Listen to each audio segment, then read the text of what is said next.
Heidi Hogan Neighbors, what's going on? It is time tonight. We are going to launch live the Tragedy trade paperback. I'm very excited. Um, Excited, nervous, all the above. Really hoping that it does well. I know it's a tough economy. I know it's a tough time of year before the holidays, school started, etc. But I'm hoping that you guys come out for great content.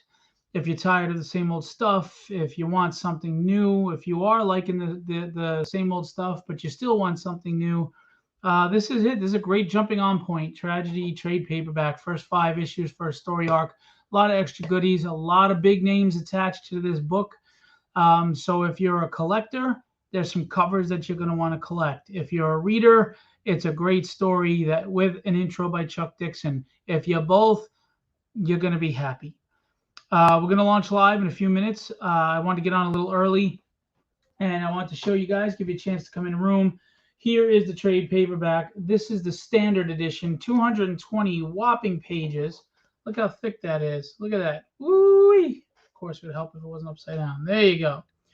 It's 220 pages with a ton of content we're going to get into and talk about. The deluxe is going to be 280 pages. So I put a lot into this book. We wanted to do something nice. This isn't just me putting the same 5 issues in there and hoping you'll buy it again. I'm not doing a George Lucas here. I've added content. There's the manga. There's 2 10-page preview stories. There's tons of fan art. There's posters. There's sketch cover galleries. There's character design sheets. There's intro by Chuck Dixon. There's a foreword by me, if you care to hear what I have to say about my journey. And just again, fan art and just stuff. There's stuff, tons of stuff, and we're excited. Charles, what's going on? Thanks for coming out, Charles, to support. I appreciate you always supporting. There are many of you that are always backing my books. You know, I always say I'm not selling these stories. I'm selling trust. If I had a big name, if I was Scott Snyder, you would be for this book without even knowing what it was about, because you trust Scott Snyder, because Scott Snyder has a resume. Scott Snyder put out some stories that you loved. They resonated with you. So he earned that trust. So now if Scott puts out a book, you're there for it. So I'm trying to sell that trust. But for me to sell that trust, you have to give something a shot. You have to read it to see if you like it, to start building that trust between my ability to write and the content I put out and your fandom or support and willingness to read it. So what I ask you is, this is a good time to get a good understanding of my writing, get a good onboard start, and you can decide from there if you want, because all the other Filbo publishing stuff is on this campaign, as I always do anyway. So there's a little sample size for somebody, or you could just go right in for the trade paperback and see what Tragedy is all about. We've done very well, considering I'm a small publisher doing this myself. The first 5 issues, the total sale run looks like it's close to 10,000 over the last 2 years. Is that a lot?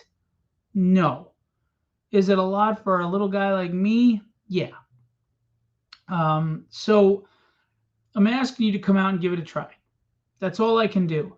You have to tell me if it's a good book. You have to tell me if it's a good writer. I'm not going to sit here and tell you how great the book is. I think it is, but I'm biased. I'm the writer.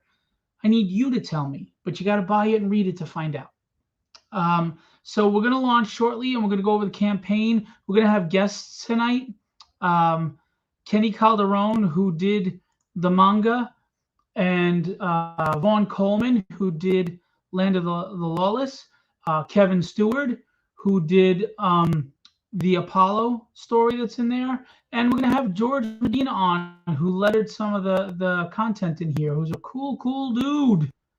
George is a fine human being. Honestly, he really is. He's just a good person, and you know, sometimes you just get a good vibe from somebody. George is one of them, and I forgot to invite everybody, so I have to do that now because that would be a mess. So we're gonna have guests. We're gonna go over the campaign. We're gonna talk about a lot of stuff, not just Tragedy, but the added content, the things in there. We're gonna talk about why you want this book, why we think you should get this book. And look, I go to people that won't placate me. I don't want people who are just going to tell me it's good. Tell me if it's good or bad.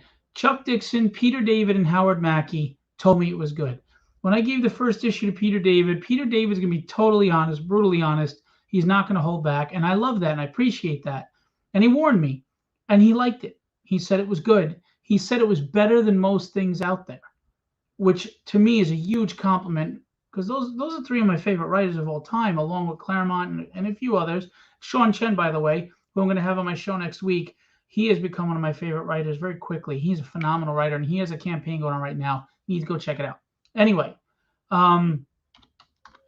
so I hope that you guys really give this a try, because how do you know what you're missing until you give it a shot, right? In worst case scenario, if you don't like it, wasn't that big a purchase. You got toilet paper for a week or two, or in this case, a trade paperback, maybe a month, or you can regift it to somebody, But support indie, support the comic world in general, and you never know what's going to be the next big thing that you missed out on, right? I mean, if we all knew what that Spider-Man run from McFarlane was going to be, we'd have original pages, right? We'd have all the original books.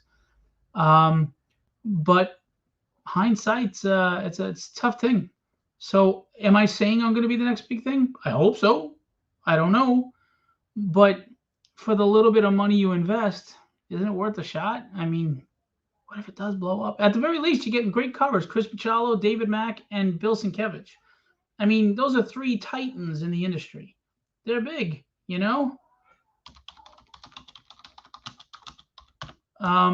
Sorry. So those are big names, and we have them attached. We're on board here. And sorry, that's my daughter yelling.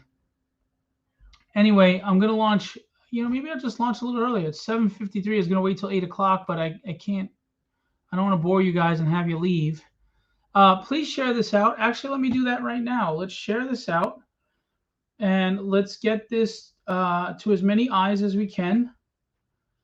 All right, one of our first guests is here already, and I hope he, trimmed his beard and looks pretty, because, he's kind of hard on the eyes. Sorry, I'm sharing this all out so we can get more viewers in here, because I want to start big and strong. Randy Funk is here.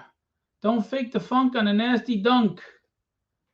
What's going on, boss? I didn't know if you'd show up tonight, mister. I'm so busy. I go all over the world traveling with my family, and I'm just the man. Anyway, yeah, I'll bring you in a minute, boss. You just sit tight. Hold on. Hold them britches. That's Kevin Stewart, mind you. I hope I don't accidentally send this in the same group twice. I've done that a few times and they get pissed off. You're still at work. Why are you there so late, Randy? We can see that you work real hard, that you're on my live stream. Oh, Randy earning that pension. All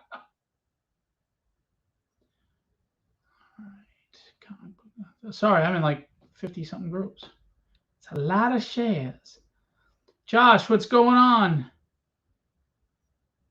All right, I'll leave it at that, because I don't want to accidentally put it in the same group twice. All right, we're gonna launch in 5 minutes. You know what? I'm gonna pull on Kevin right now, so he's not sitting there waiting. This is Kevin Stewart, artist, one of the artists I get to represent. I'm proud to represent. He's a friend and a business colleague, and he's also the artist, writer, creator of Apollo, which is going to have a 10-page story in the trade paperback. So let's say hello to Kevin Stewart. Yo, what's going on, boss? not much, man. What's with the Howard Cosell microphone?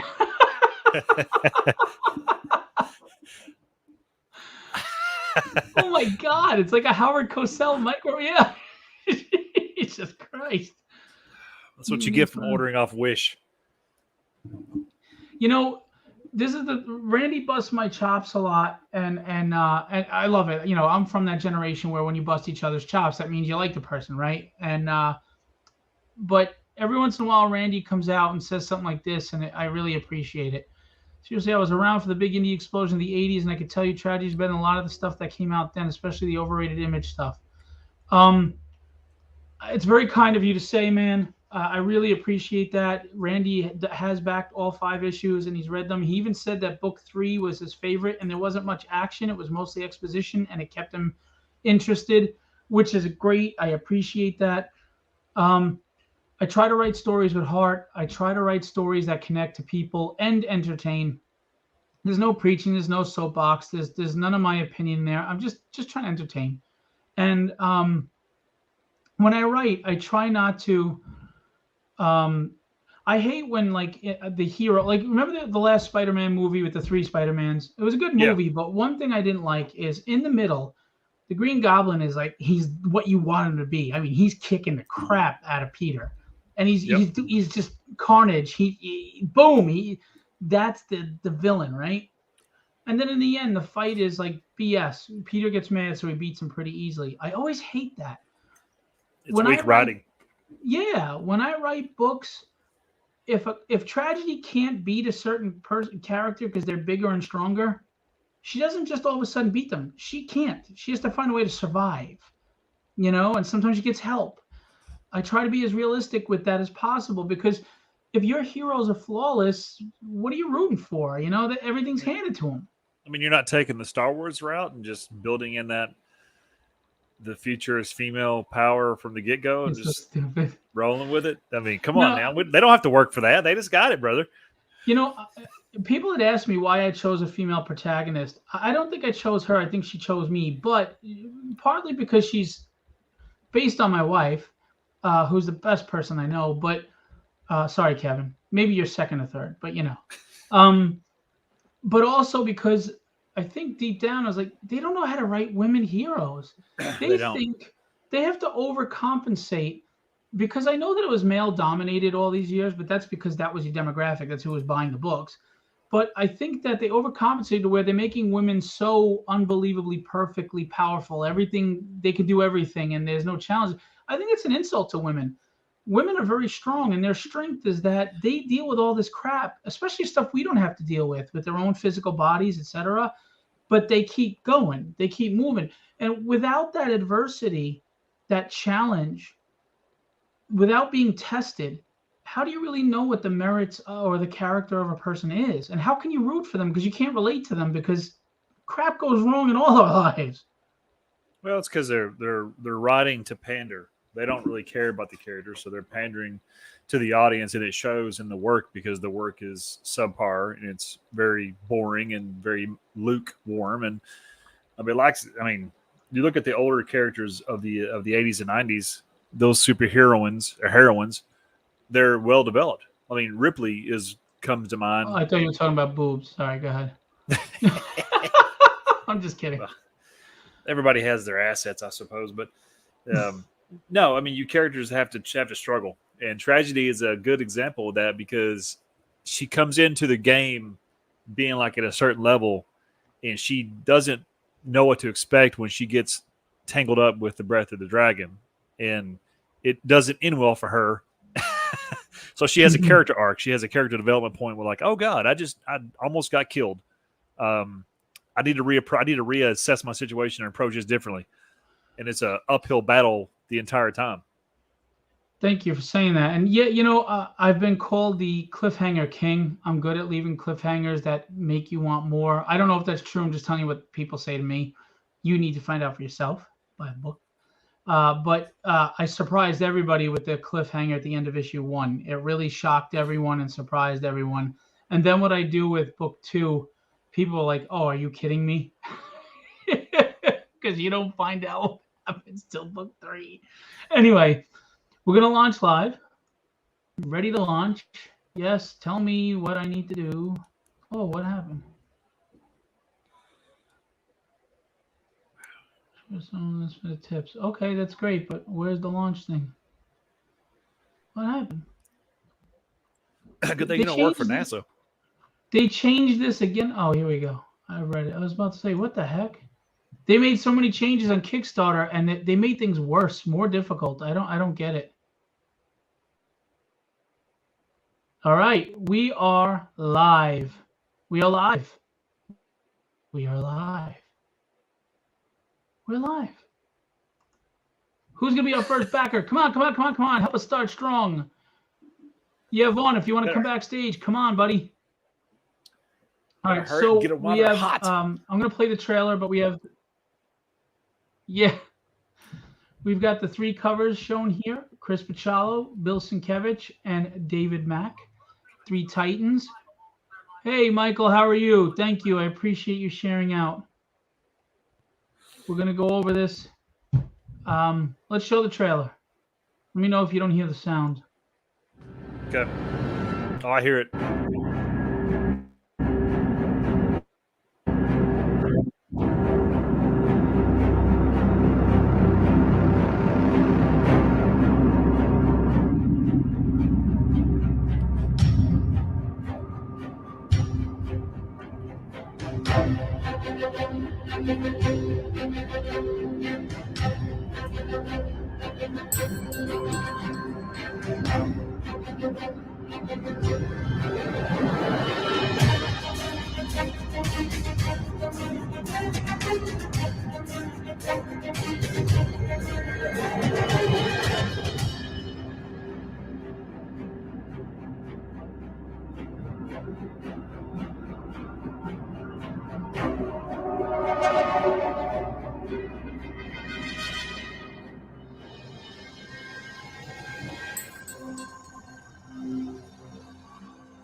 All right, so that's the trailer. Showing a little teaser, everything. Look, the simple thing is, if you like Big Trouble in Little China, Boondock Saints, John Wick, and Kill Bill, then you're gonna love this because it's like all of that plus more. I mean, she's an Irish assassin. It's not just a street level book. There is magic. There are metahumans. There are monsters. There are cyborgs, vengeful killer cyborgs. There's a lot of stuff, but it all makes sense and it all fits. I've written 27 issues. I'm actually going to get into a little bit of where this book is going to go later on. But that's the gist of what you got, and you can read it here. Let's bring on Vaughn Coleman. How's it going? Hey, creator of Land of the Lawless. Oh, got the 2 other creators here. What's going on, boss? Nothing much. Just always something in the works. But right now, launching my first ever published work, so that's exciting. Yes. Glad you're a part of it. I'm glad to be. I remember when you pitched your contest, I was like, man, a 10-pager. It's a strong, like, badass woman, and I was like, wait a minute, I wrote an opening scene for college. This is perfect. And I was like, let's turn that into comic book, and there we are. Yeah, I mean, you both were co-winners of the contest because I just thought that the content was interesting and fun, and matched well with the tragedy content. And I couldn't make a decision, so I was like, you both deserve to win, and there you go. And I'm glad to have you both aboard. I appreciate you and what you're adding to the book. And we're going to talk about your individual stories in a minute because I think people are going to really want to check them out. And these are the first 10 pages of what are going to be full issues. So you're going to get a nice preview of Vaughn's book, Land of the Law, and a nice preview of Kevin's book, Apollo, that if you like it, they'll be launching campaigns, with these full issues at some point that, you can get on board and see what happens. Oh, yeah. So I just want to let everybody know there's a Kickstarter exclusive. It's limited to only 10. There is a black and white Bill Sienkiewicz glow-in-the-dark cover. Ooh. Now, I don't know if you saw the glow-in-the-darks I did from the last campaign, but my God, they glow so bright it's like a friggin' nightlight. I'm not kidding. I couldn't believe it. And you're going to get Bill Sienkiewicz, a legend, a titan in the industry, as a glow-in-the-dark, limited to 10. And they'll never be printed again. That's it. I don't play games. I don't even print extra for damage unless all 10 sell out and someone's is damaged. Then I will print a new one.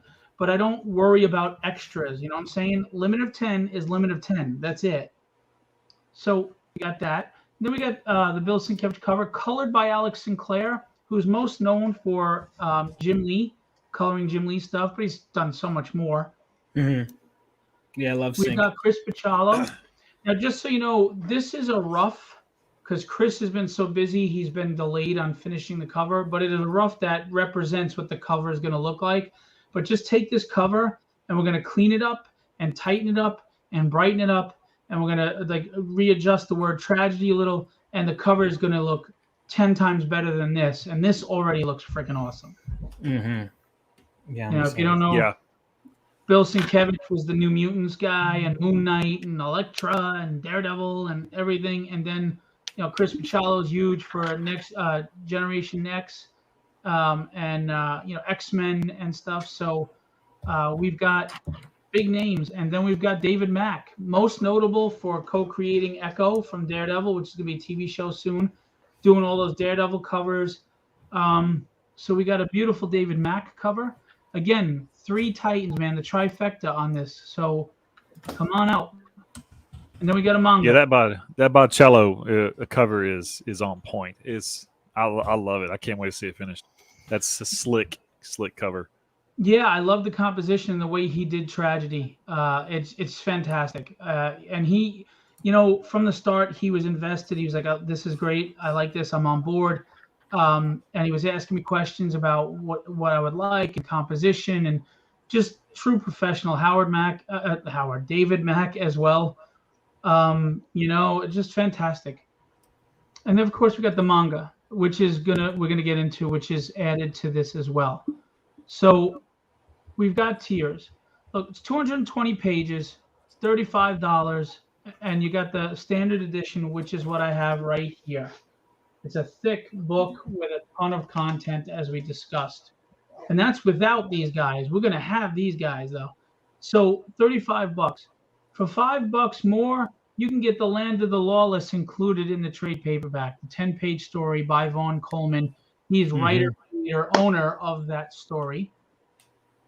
And then, of course, we've got the Apollo edition individually, if you want Apollo. But wait, there's more. 55, 280-page book gets you tragedies 1 through 5 plus the original out-of-print interiors of book 1. It's going to get you all the extras, the art, etc. It's going to get you Land of the Lawless 10-page. It's going to get you Apollo 10-page. It's going to get you the 40-page manga. Now, just so you know, the manga is traditional Japanese style. So you're going to read the book Western style, and when you get to the back, that's the manga cover, and you're going to go back the other way for Japanese style. And there you go. We also are going to there's a tier for the manga separate. So for $55, you can get one of the 3 big names, and you can get everybody's stuff in there, including Vaughn and Kevin. All right. And then, if you want, there is the killer combo. You can get the standard trade and the deluxe trade. So the standard is just the tragedy stuff with the added, you know, art and stuff. And then the deluxe has everything. It has Kevin's, it has Vaughn, it has tragedy, and it has the manga. For the 2, it's $85, and you can mix and match. You can get 2 of the 3 covers this way. So, you know, whichever 2 are your favorite, Bacalo and Mac or Bacalo and Sienkiewicz or whatever, you can get them just $85. Now, mind you, it's a 220-page book and a 280-page book, so that's 500 pages for $85. Okay. Wow, that is a fatty. Yeah, you know, I didn't want to price them too high. I mean, our print runs are high because we're not big time, but I didn't want to price them too high. Yeah. Because the economy's tough, and I want people to enjoy the story more than anything. You know. Mm-hmm. That's a whole lot of book though. That's a good deal for what you're getting. I think so. Yeah. So here's the cover to Land of the Lawless, and here's a little preview. I did 4 pages of the 10 because we just want to kind of bring you in and show you. Mm-hmm. And we've got the dialogue on there and everything, so you can see how well Vaughn can write, and he's very talented. So you got your pretty protagonist, but she's also kick-ass, which fits right in, right, with the book. And Vaughn, tell us about this story. Sorry, I was just messaging my inker to let him know to join us in the chat. But Land of the Lawless is it's basically set in this futuristic West where you have this woman she's this female gunslinger. You don't, like in true Western fashion, not a lot is known about her past right away, but she's in this high-tech truck, and suddenly she gets stopped on the side of the road. But the situation seems a bit off to her, and there might be an ambush involved. But I'm going to have you read that to find out what exactly happens. But there will be some action, and I really pulled from a lot of things. I pulled from even I think the initial idea came from a video game. Actually, it was Red Dead Redemption. And it's something that happened in the gameplay, and I was like, oh, why don't I write a story about that? And I did. That's a sign of a good writer when you're able to pull something and make it your own. Just Yeah, you man. get that beautiful idea of like, oh, this could be awesome. I need to twist this and see what I can do with it. Yeah, it was like I was riding horseback in the game, and this woman comes out, and she's like, please help me. So like a good person, I go to help her, and then guys jump out and shoot me, and I was like, hold on, let me write a version of that where I don't die, where I'm smarter than them. There's no respawn for your protagonist. Well, there was. Let me load my save point. I was, but I know I fell for it the first time, and now every time it's like, wait a minute. But well, this girl doesn't get second lives. What pulled me in and I liked it is that I'm a big proponent of whether it's a movie or a book, you always start with an action scene, something that's just interesting and energetic and brings you in, right? I mean, look at some of the best movies, action movies, and they started off with this really cool, epic beginning scene, and that's what this is.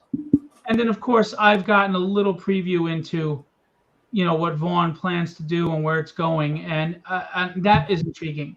Now, without spoiling anything, tell us, is this going to be an ongoing series for you, a limited series? Where do you see this going? So absolutely. I initially envisioned this. It was a weird thing because I initially envisioned it as a comic, and then I was in an action movie class and needed an idea. And so I was like, wait a minute, this is a movie. And now back to a comic. And, it's going to hopefully, I'd love to make it a movie, but, eventually, that's eventually. And right now, I'm just happy to be telling the story and telling it the way I am. But it's going to be, I'm planning almost doing it like mini series. It's going to be kind of like an ongoing, but then the first arc is going to end. And then depending on how I feel, I'll do a second arc. So the arcs will almost be like movies or TVs, however you want to look at it. I'm going to look at it as the arcs are movies, kind of. Well, to me, I'm totally with that. How I write is movie stylistic, right? When people read my scripts, they envision it like a show or movie. And because you know what? It's technically, the panels are a frame by frame movie, right? Because think about it, if you were able to put like the animation is taking the same drawing and you flip through the pages fast enough, it moves. Well, right. That's what it is to me. And that's why, but it is readjusting my brain because it really, even though people say comics are cinematic, and to an extent that's true, I really actually with this script, this is a bad example because I often find that there are differences in the medium that force me to write differently. But this one was pretty easy to adapt for my screenplay, honestly. It just a couple hours, I was like, okay, let me change that. But generally, I found it was fairly easy. A lot of it's conveyed with visuals, and whether that be as a director and with actors or just, with this, I found it pretty easy to write in that way. But I think starting with I came up with the action sequence before I came up with the rest of the story. Normally, you come up with a story and then how am I going to open this? But this, I came up with the sequence. I was like, okay, where do we go from there? And I'll figure that out later. But the sequence was always meant to be self-contained. And so I thought it was perfect for this 10-pager because it's like if you read this and you never read anything else, I'll be a little sad, but, you will get a full story. And so that to me was important. So it kind of plays out like what comes to my mind is the heavy metal stuff where it's like an episode per book type thing. Is that is kind of how you're approaching it? I'm going to confess that I've never read Heavy Metal magazine. I apologize. Get him off the show. Get out of here. No, what's funny is my anchor for this book is a huge heavy metal guy, and I think he knows that I haven't read any heavy metal. He's probably going to want to slap me after hearing that, though. Even still. This format. Well, you're young, and that's of the way the genre is, and it would work in heavy metal. Yeah. You know what though? The truth is, Vaughn's a young guy, and heavy metal is not. It hasn't been what it was for us in the '70s, '80s, and '90s. It was much Mhm. bigger.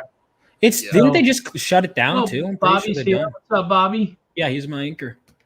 Yeah, They just shut it down. But no, I mean it's funny though because most yeah, of the comics I read, I'm playing catch up really because I'm 24 and I'm like, all right, here's like 80 years of history, and I'm just like right. always trying to catch up. And the next big, and the thing is, a lot of the runs I'm more interested in is like, okay, like I've been reading Claremont. I'm like, I'm 14 years into a Yeah, 16-year run, yeah. or no, more than that.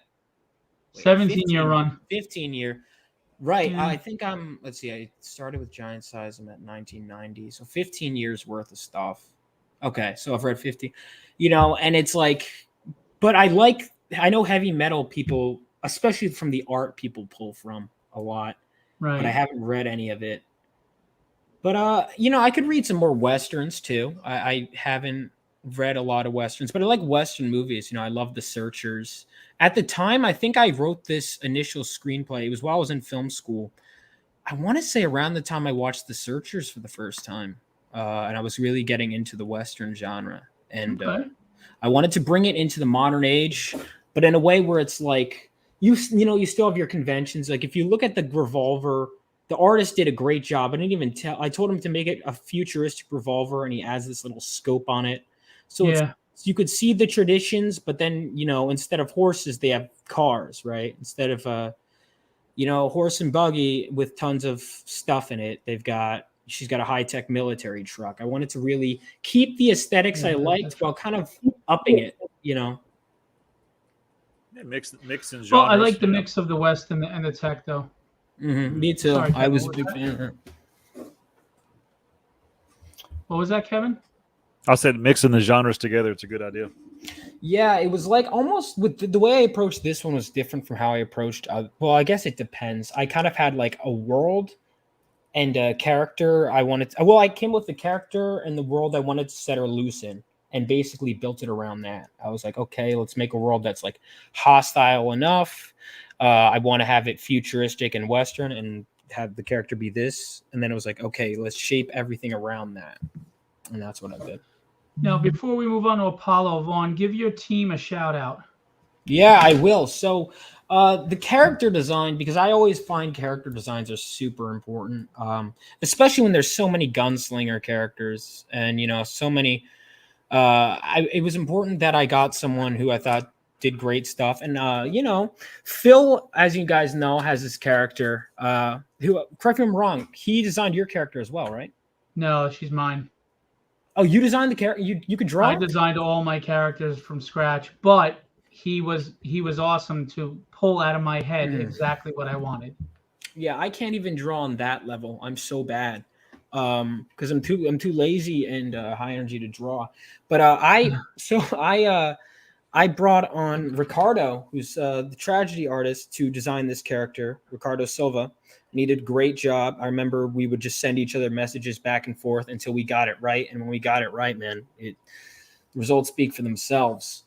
And so after that, I brought in this penciler, Mark Hatherley. And then I brought on. Yeah, he did a great job, man. Great, super easy to work with too. He's super nice guy. Then I got my inker who's in the chat right now, Bobby. Yeah, Bobby. It was easy to convince him to come on this project when he saw the character design. He came in and helped me out with the inks, make a deadline. And then, of course, we have my colorist, Kevin DeCastro. And then the colorist for the cover was, and I hope I'm saying his name correctly, February Ferdian. Yeah, so that's how I pronounce it. Yeah. Yeah, Phil hooked me up with both colorists. And those guys move fast and were efficient. And they're pros, man. They are so freaking good. I don't know how they're not on Marvel and DC. Kevin DeCastro, especially, he'd be like, as he'd find anything, hey, this is a little inconsistent. Can we fix that? I'm like, yeah, man. He just went above and beyond at every point. He was so good. They're both fantastic. And I'm going to tell you now, because of some issues, things always go on. We were like really tight now getting to the deadline. And Kevin, man, he delivered. Yeah, I was up some late nights just like messaging Kevin, He's so fast. He's so on it. He's so hyper focused on every detail and making sure it's all right. And I'm like, dude, you know, like he's so highly, I can't recommend him enough, Kevin DeCastro. I really can't. And February's fast too. I was on a stream showing some people this on my show.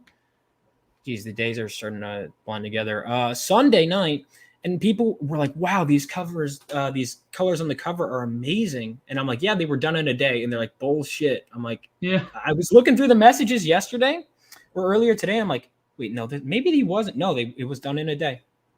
That reminds me, Vaughn, I forgot to ask you for it before we format the book. I need a credits page to be the inside of the cover so we can list everybody who's involved in the book, okay? That way we can format that with Land of the Lawless and everybody's in there. All right, let me do that. Just an inside page, you know, listing everybody's credits, who did what. And of course, do your little copyright at the bottom so people know this is copyrighted and you know, it's taken care of. And yeah, man, and we're good to go.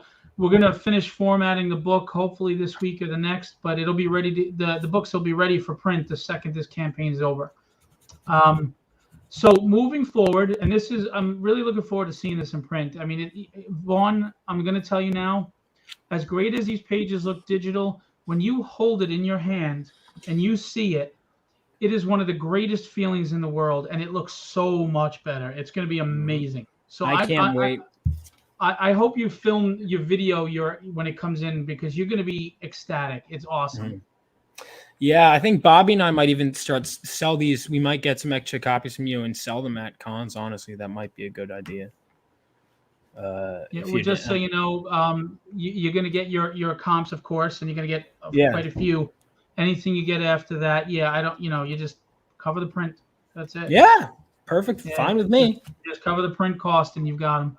I'm excited to finally, because I remember when I held my first edited work in my hands, it was surreal, because it was like I had edited a Chuck Dixon book, and it was like all these big names, and then this little guy, Vaughn Coleman. I was like, holy that shit. Is a great book, by the way.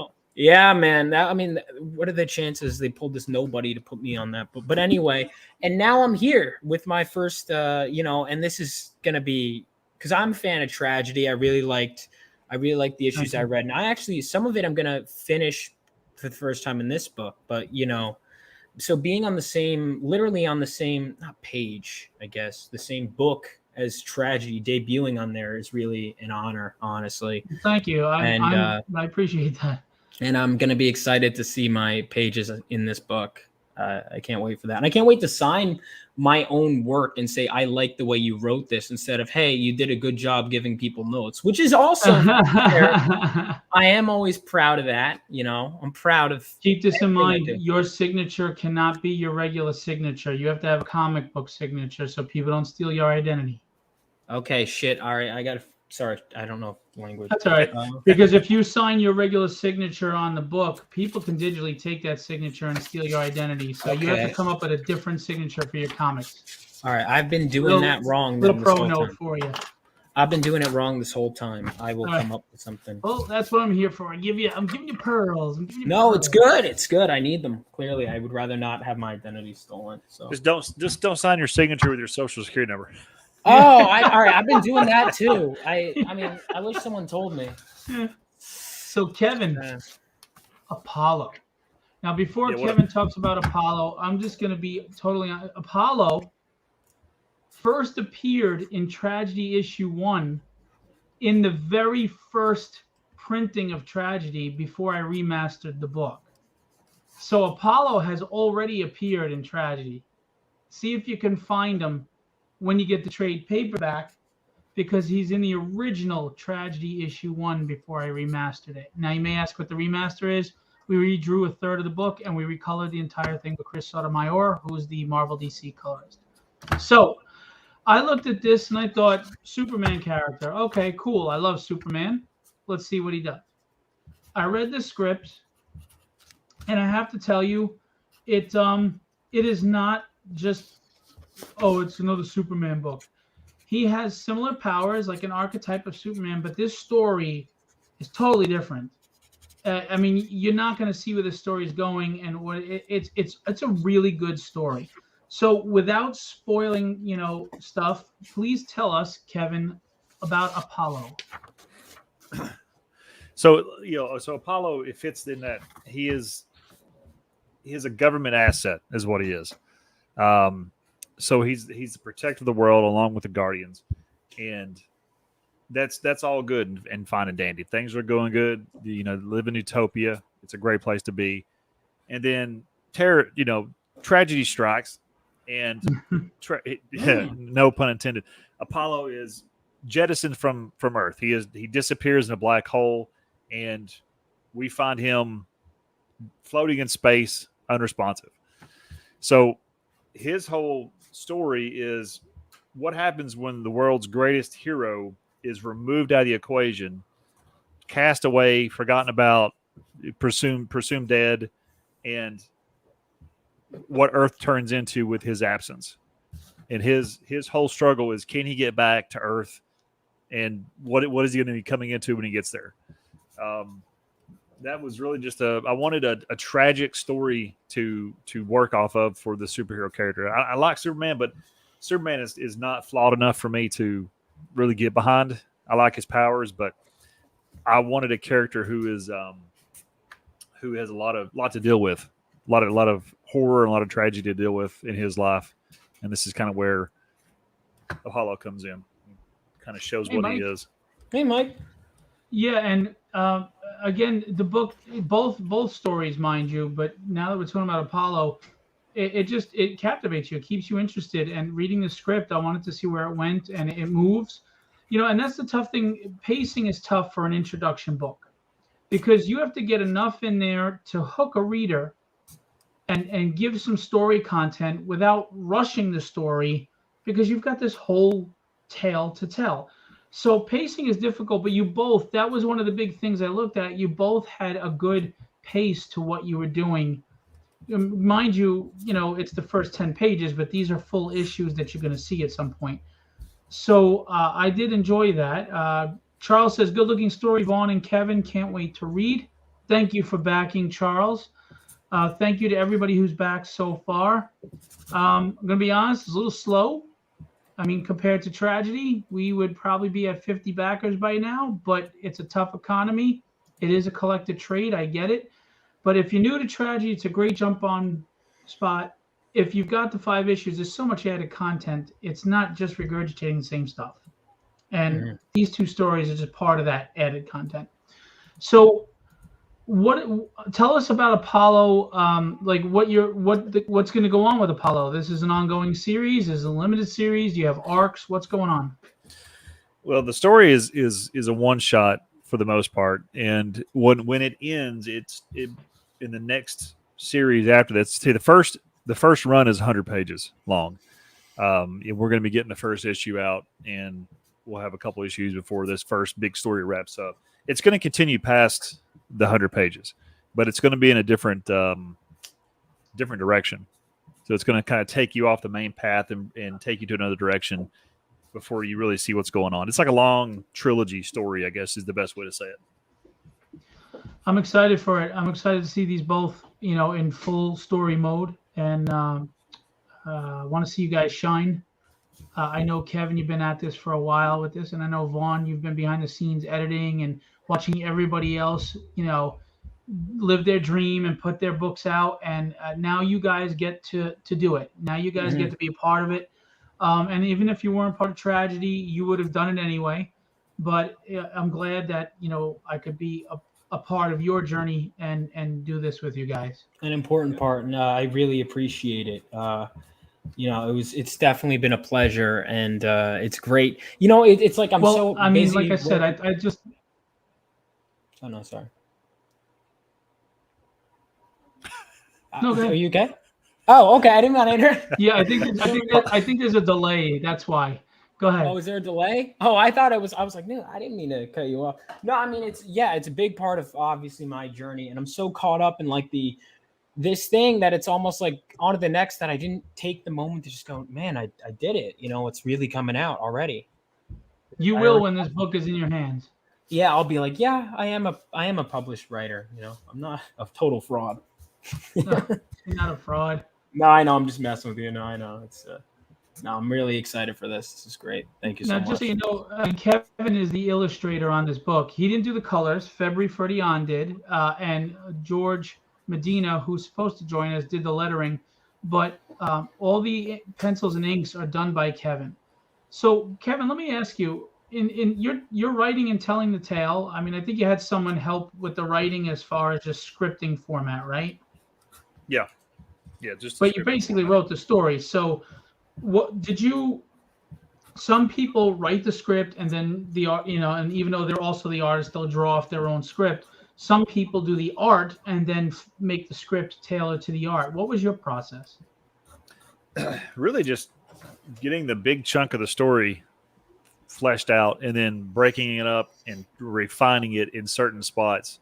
And it actually kind of evolves as I did the thumbnails for it. I did like the first 28-page thumbnails of the book based off just a very simple script. So I kind of did like the Marvel way. I kind of had an idea for sections of it, and I fleshed it out in thumbnail, and then kind of built the story around some of the images and kind of worked out the flow that way. A very patchwork process for how I do things. So it could be totally different the next time I do it. This other book that I've got in my head that I want to put out is even weirder how I'm putting it together. I've got small ideas and trying to blend them together to make a big idea. That sounds very abstract, but I just work weird when it comes to projects. It's just whatever hits me, I kind of go with it, and I don't have a structure for it. Okay. Hey, I gotta be more like that. You're a creator, Well, there's two different. I've seen like many different ways, but basically there's two different types of kind of writer creators, right? Like Sean Chen is very analytical. Will go back and edit 50 times and really look at things. And you know what? It works for him because what he wrote in his campaign, which I'm going to talk about at the end of this show, is fantastic. So that kind of constant, thought and going back and forth and going over it and re-editing works for him. Whereas me, I don't give a shit. I just write like I'm telling a story to children. And, and if I have to go back and tweak something, I will, but I usually don't tweak much, and I just go with the flow. Tragedy is written straight. Just whatever came out of my head, I put down. I typed it on a phone. I write my stories on my phone, on my notes. And really, I don't really change anything. Maybe once in a blue moon, I didn't like one little piece of dialogue, or maybe I thought I could shorten it. It's really just copy editing that happens. My grammar sucks, and my spelling. So you usually fall into one of those, maybe a little in between. There's no wrong. Whatever works for you and whatever gets that story out. Hopefully we're just enjoying it and having fun doing it at the end of the day, right? Yeah. If you're not having fun or enjoying the process, it's going to be hard to really, I think, be creative in what you're trying to create. It's hard to force it when you're not feeling it, I think. I mean, some people can work like that, but I can't. I got to a point where I kept, because I wrote 8 issues. At one point, I just kind of, in a fit of passion, wrote the last 5 or so of my 8. And then I was like, you know what? I'm done re-editing issue 1 after a certain point. After a while, it's just like you. Because I can. The other stuff is good, but it's like I kept going back and back and back because you'll never get that second first impression. And I'm like, what I wrote is good. Just remember this: 10 years down the road, when you're a seasoned writer, you're not going to like anything you wrote now anyway. So that's a good. That's where I'm at. I'm as good as I can be at the moment I'm doing it. Right. So you can't force it any more than that. Do what you can and go on to the next thing. That's what I'm gonna do. Yeah. Charles said, "Really cool ship designs, Kevin." Thank you. Now, Vaughn said it was smooth working with his artist, of course. How is it working with your artist, Kevin? Because I hear he's a pain in the ass. I'll tell you what, excuses all the time. Deadlines. I mean, he was the absolute worst. A lot of inner arguments, huh, Kevin? Oh, yeah. A lot of fist fights. Yeah. Is that why you got a bruise on your face? Anyway. Yep. So if that's not enough added content, guys, Kenny's supposed to join us. I think he has a class tonight. I thought he said he was going to be on time. I don't know what happened to him, but I was hoping to have him on to talk about this, but we'll get him back soon probably. He did the manga. Now remember, these pages are reading right to left, so don't get confused because you're going this way. a reverse S. Okay, but just look at the motion and the movement he put in these.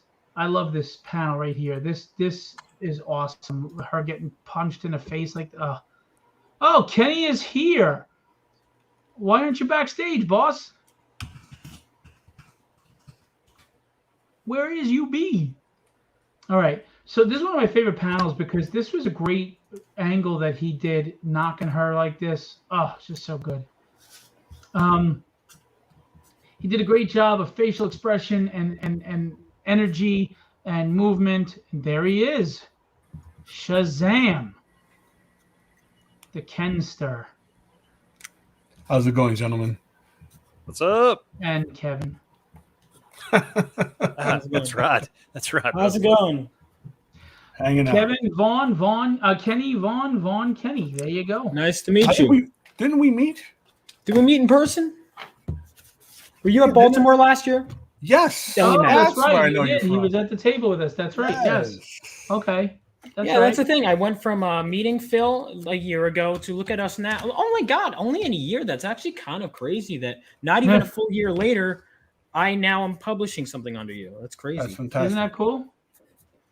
And there was no art of this a year ago either. Not even a comic book script.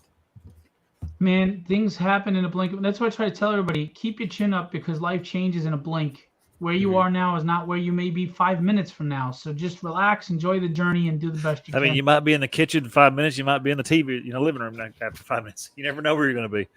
Yeah. Okay, Kevin the philosopher. Feel the Confucius. Yeah. We should put that in a cookie. So just looking at these pages, and we're going to start picking Kenny's brain, but Kenny did things that I really love because he throws little things in here that just advance the storytelling so much.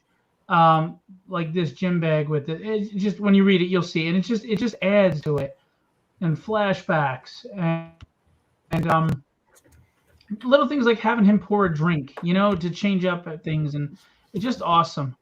We'll keep bopping. So this is the manga, and there's so much look at this movement in one panel, just the motions, the gray tone. Kenny did everything. He did the pencils, the inks, the gray tones. The only thing he didn't do is the letters, which are done. I just didn't put them up on the page because they got finalized late last night, and I just didn't have time. But I mean, look at using certain angles, right? Like this, busting the door, that 3-dimensional coming at you. Just great choices. The energy and the lines, just like typical manga style. It's fantastic. Motion and movement. I mean, look at the twinkle off the shards of glass. Little stuff like that the common person like absorbs but doesn't really recognize. But at least not on a forefront level. But look at the little shards of glass. Oh, so good, Kenny, man, you killed it. Thank you. No pun intended. And the energy and the movement and just everything. And Tragedy works well as a manga. I approached Kenny because Kenny has that manga style. Kenny can do. Thank you. I thought so. Manga is such a big industry, and right now it's really hit the American market really big. Now, partly as a business person, I was like, let me try to get into that market. But I also just felt, Tragedy really would look good as a manga. So let's try it. So the first person I thought of was Kenny because not only is he just pro, man, Kenny is the best to work with, but also, and he'll give you 1,000,000%. But also because he had done, what was the name of that pirate book, Kenny? Grace Flynn. It was the Grace Flynn Chronicles. Yeah. So we have an art book we have art books for sale to pledge on, Kevin's and Kenny's, and in Kenny's one is a splash page from that book, and it's a female pirate, and it's in the manga style, but the details were so fantastic. I don't even know the character, but I love that piece of art. And I was like, Kenny, you got to give this manga a try. You got to do it. And he's like, yeah, absolutely. And Kenny he stepped in, he showed me the pages, my jaw dropped. I was like, let's do this. Let's go. And I gave him carte blanche. I said, listen, it's normally a 30-page book. You do what you got to do. And he added 10 pages of kick-ass action. 40 pages, this manga. So talk us through it, Kenny, your thoughts and your processes and what you wanted to do with this. So I think that based on what you did with Tragedy, right, and the universe that you composed for the character, I think that it works really, really well in the manga format. Now, me personally, I love seeing a lot of motion, movement, and energy in a still. I feel like it keeps me as a reader engaged, even when characters are simply having a conversation. And the approach to how I composed all the panels and just the imagery that I put into the panels is like a love letter to some of my favorite movies and movie directors, right? Like Tarantino, for example. Tarantino keeps you super engaged when it's just two characters in a booth having a conversation. Sure. Mm-hmm. But it's the way he uses his keyframes in the storytelling that, like, one of the scenes that stands out to me is that scene with shoot, I'm forgetting the actor's name. Is it Henry Roth? I think his last name is Roth. Yeah, in Pulp Fiction. Pulp Fiction, yes. It was Harvey Keitel. It's Roth. It's the guy who played the Abomination. Yeah. Oh, Eli Roth. Yeah.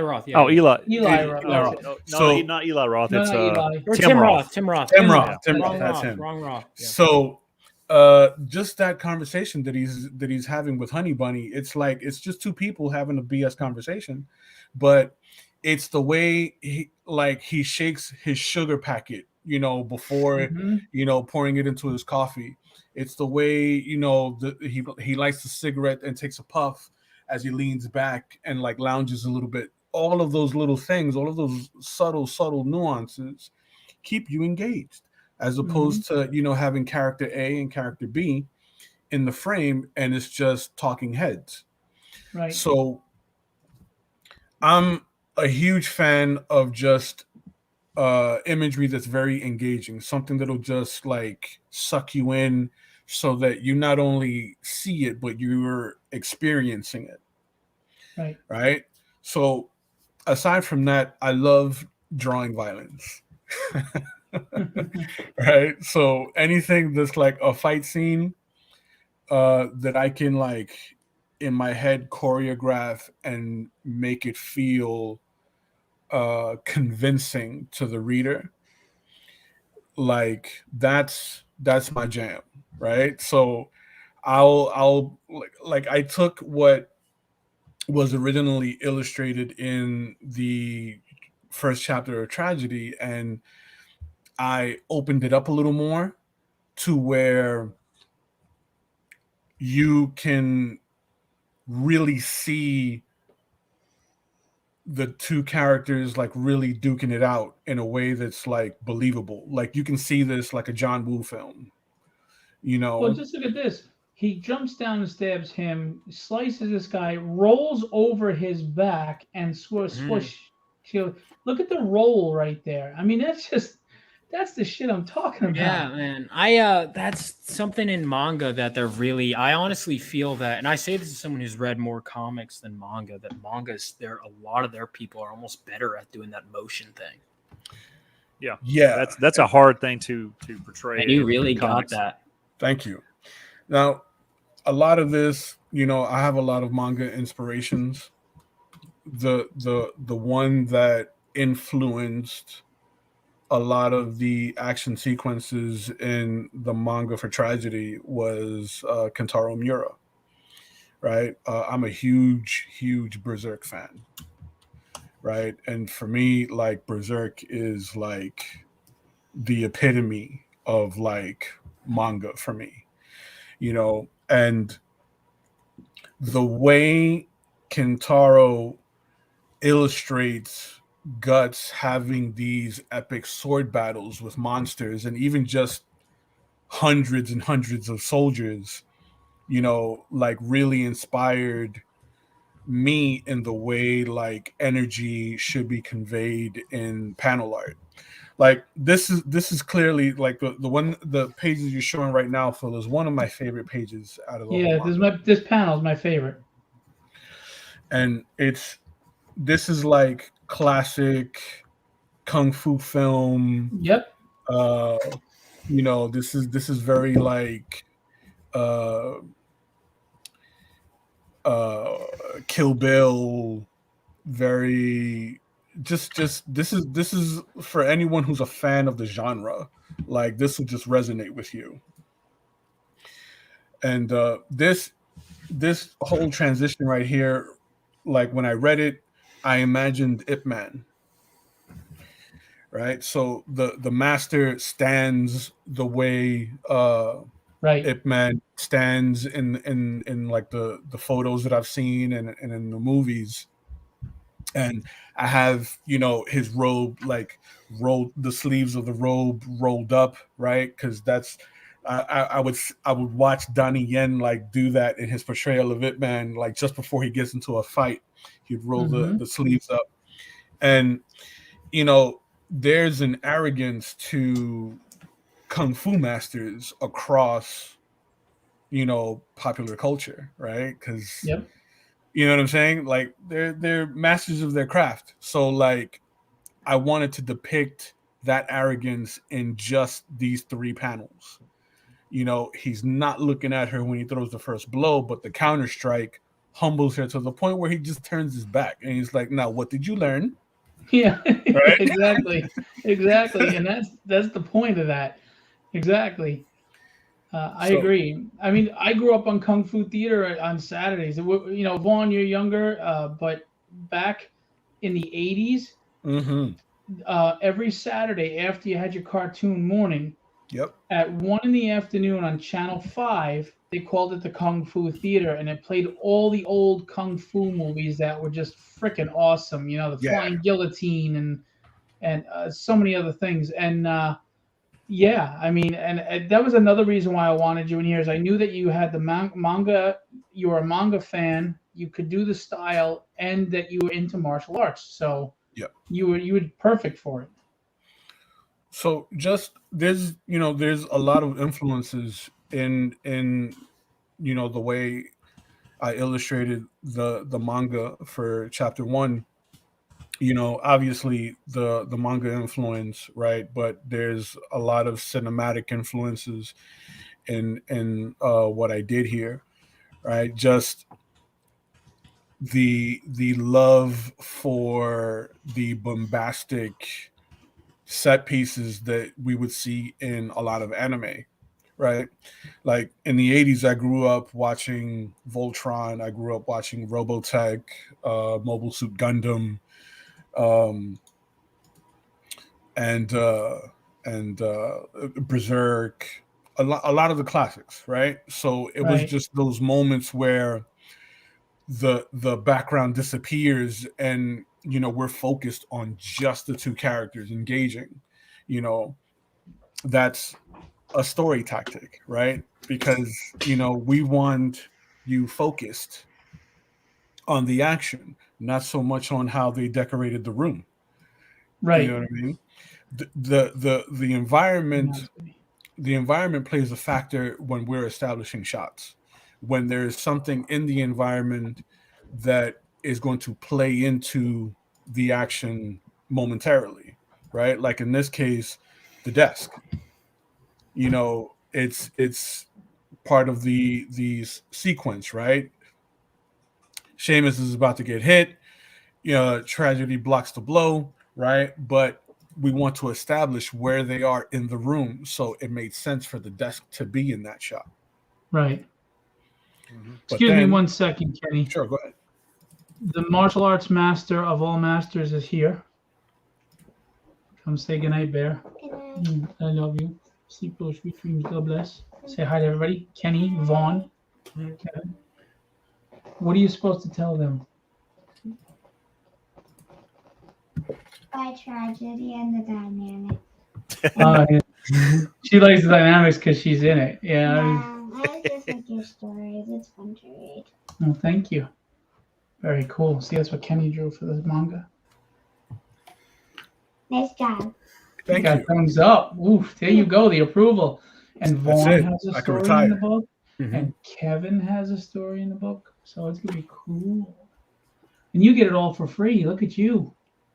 Well, I am your daughter, and you do. Look at you. The perks of being my daughter. I love you. Sleep well, sweet dreams. God bless. Good night. Yeah. Say good night to everybody. Good night. See you in the morning, kiddo. See you. Sorry. Go ahead. Oh, no worries. So, like I was saying, it made sense for the desk to be in that shot, right? And then as we transition, right, there's the counter strike with Breath of the Dragon, and then we move into another establishing shot, which like helps the reader get placement on where everyone is in the room, right? So in that top panel, we're establishing that we're outside of the window, behind the desk. We got Seamus darting out of the room, Mhm. while Breath of the Dragon and Tragedy engage in another sword struggle. He disarms her, immediately grabs her by the The clavicle, vest. part of the vest, and throws her out of a window. And Right? it was very important to me in this fight scene. If you haven't read Tragedy, Breath of the Dragon is a major badass with a power that nobody's ever used before. And for that power to work, he's got to be in proximity of you. So he's a very aggressive fighter, and that's why he wears armor. So he's relentlessly on top of you. And I wanted this fight to start feeling tense and claustrophobic and the pressure, because no matter what she does, he is on her and she can't stop him. And it's like no matter what she does, he's 10 steps ahead of her, and it's just not looking good for her. And it's tense, it's claustrophobic, he's constantly on her. And sure enough, he throws her out the window. She does her recover, and he's right there. Yeah. Like, not even wasting any time. She does this, and you'll see what happens. Look, we're at issue 5. If you haven't read Tragedy by now, you can't get mad about spoilers. His ability is if he is in proximity of you, he can read your future 3 to 5 seconds. So he knows what you're going to do before you do it. You can't hit him. You can't tag him. You can't stop him. He's also an Olympic class athlete and martial artist and edged weapons, etc. So, and he's got some other gadgets. He's called the Breath of the Dragon because he has a flamethrower in one gauntlet and a poison gas in the other. He's no joke. I'll put him up against Deathstroke and Taskmaster any day of the week. He is relentless, and I wanted to write a protagonist that doesn't beat everybody. Batman beats everybody. Mhm. He always wins. Where's the fun in that? Or where's the realism in that? Look, there's a lot of good people in the world. They get their teeth kicked in by life all the time. We get stomped on every day. Every one of us has a personal tragedy. Some of us have worse tragedies than others, and we go through stuff. And what makes you a hero, what makes you strong, is that you still get up and you persevere. You take the hits and you say, you know what? What else you got? What else do you have? Whatever you throw at me, I'm not going down. And if I do, I'm not staying down. And that's her. She doesn't win every fight, but she keeps fighting. And that's the person you want to root for. When she does succeed, you cheer for her. It's like Rocky, right? We love those movies. Why? They're the underdog. Mhm. Rocky wasn't looking to win. He just wanted to know that when that bell rang, he would be standing. And he could say he took the best from the best, and he's still standing. I'm a somebody. We all just want to be a somebody. We want to feel relevant, like we matter, right? These are the stories I write. These are the characters I write about, so you can relate to them. Because Batman is cool. I love Batman, but he always wins. Mhm. Is there any doubt that Batman is going to win? No. Well, if there was, that'd be the end of the book. But here's the thing. No, we loved Empire Strikes Back. Why is that everybody's favorite? Because the Because he bad guys loses. kicked their ass. Yeah. Mhm. They got their asses handed to them. Han is frozen. C-3PO is blasted to pieces. Luke loses a hand and is emotionally distraught, finding out that Kenobi lied to him and that Vader's his father. I mean, they were betrayed by Lando, and then Lando lost everything because he trusted the Empire. I mean, they got their asses handed to them. And we loved it because that's what made them lovable characters, because they had to go through the trials. They had to suffer before they came out on top on the other side. Yeah, I was one of those Batman fans that was like, "Oh, he can win everything, whatever." And I kind of, after a while of taking that stance so hardcore, which I still, to an extent, agree, but I was like, you know what? Is that why I fell in love with the character? Is because he could beat everyone, or was it because he got up when he got knocked down? Mhm. I think Right. people sometimes, and again, sometimes I like those moments. Like people say he shouldn't ever beat Superman. I don't necessarily agree with that, but I like that fight because he's the underdog in that fight. Like that's what makes Dark Knight Returns so impactful. Is he doesn't just beat Superman. He's the underdog in like every way, and I think that's what But makes. That's a good writer taking a character Mhm. that's pretty cookie cutter and using those Right. aspects of the character to an advantage to create an interesting story. That's why I kind of, even though I haven't seen John Wick 4 yet, but I think the first John Wick is the best one, because in the second one and the third one especially, he's just unbeatable the whole time, and there's no tension, in my opinion. Yeah.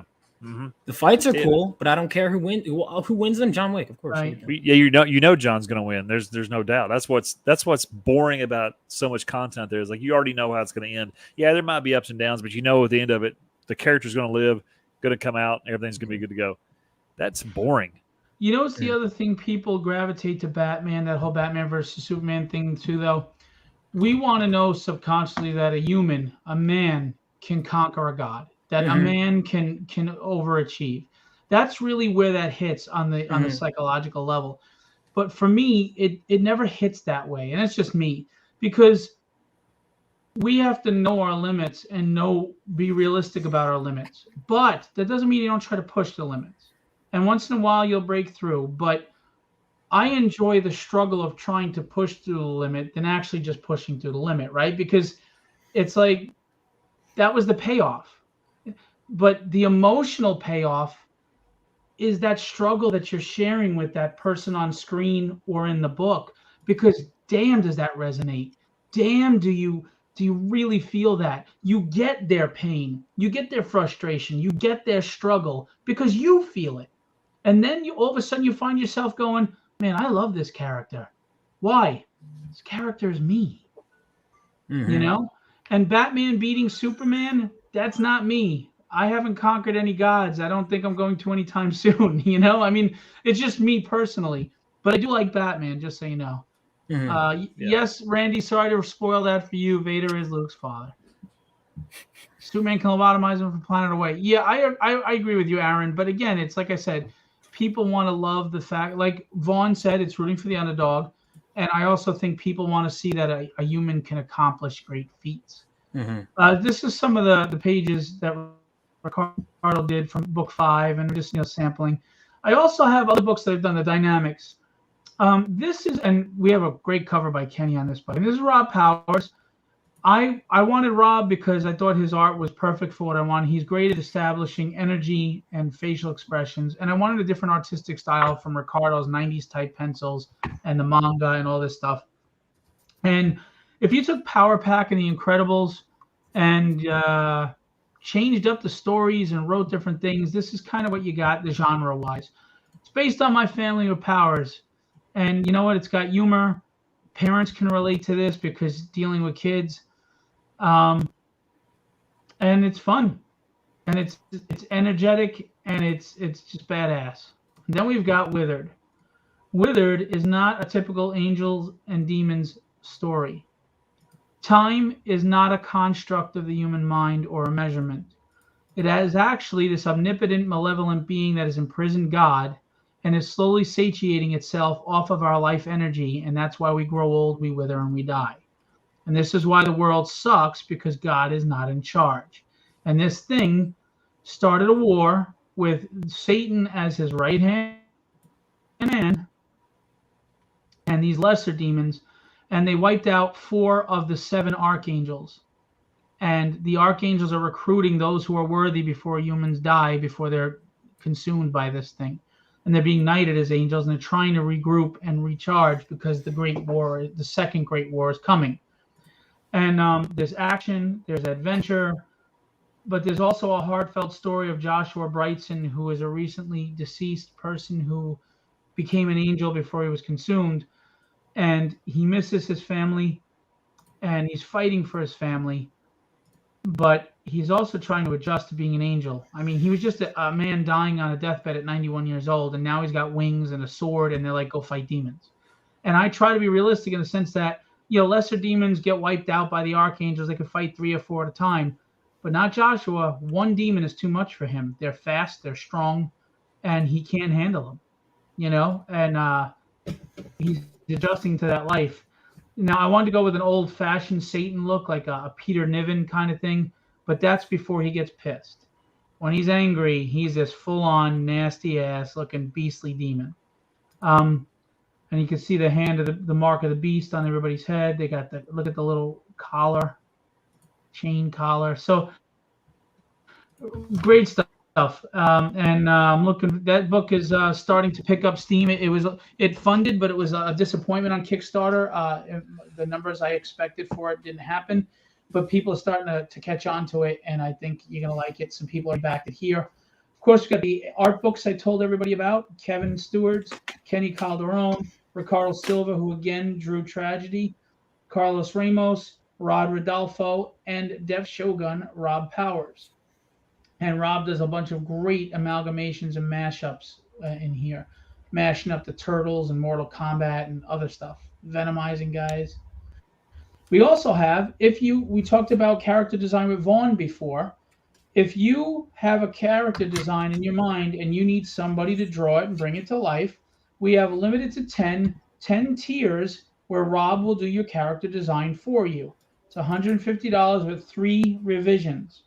So you come to him and say, listen, I'm creating this book and I've got this character I want, but I need help designing it because I'm not sure what I want it to look like. Or I do know what I want it to look like, but I can't draw. Well, you pledge on this tier and Rob is going to handle it. All right? All right. We've got some art samples to show you because we have original art commission tiers. You can get an 11 by 17 full figure character of choice with a background inked by Rod Rodolfo. There are some samples. Kevin Stewart, our guest here today, and an author and creator of Apollo.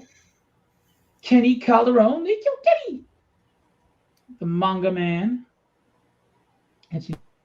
Ricardo Silva. If you like the booby art, he's Brazilian. They don't know how to draw women any other way. So there you go. All right. He designed Lyra. So yeah, he knows what he's doing. Exactly. Oh, he's in the chat too. Hey, Ricardo. What's up, Ricardo?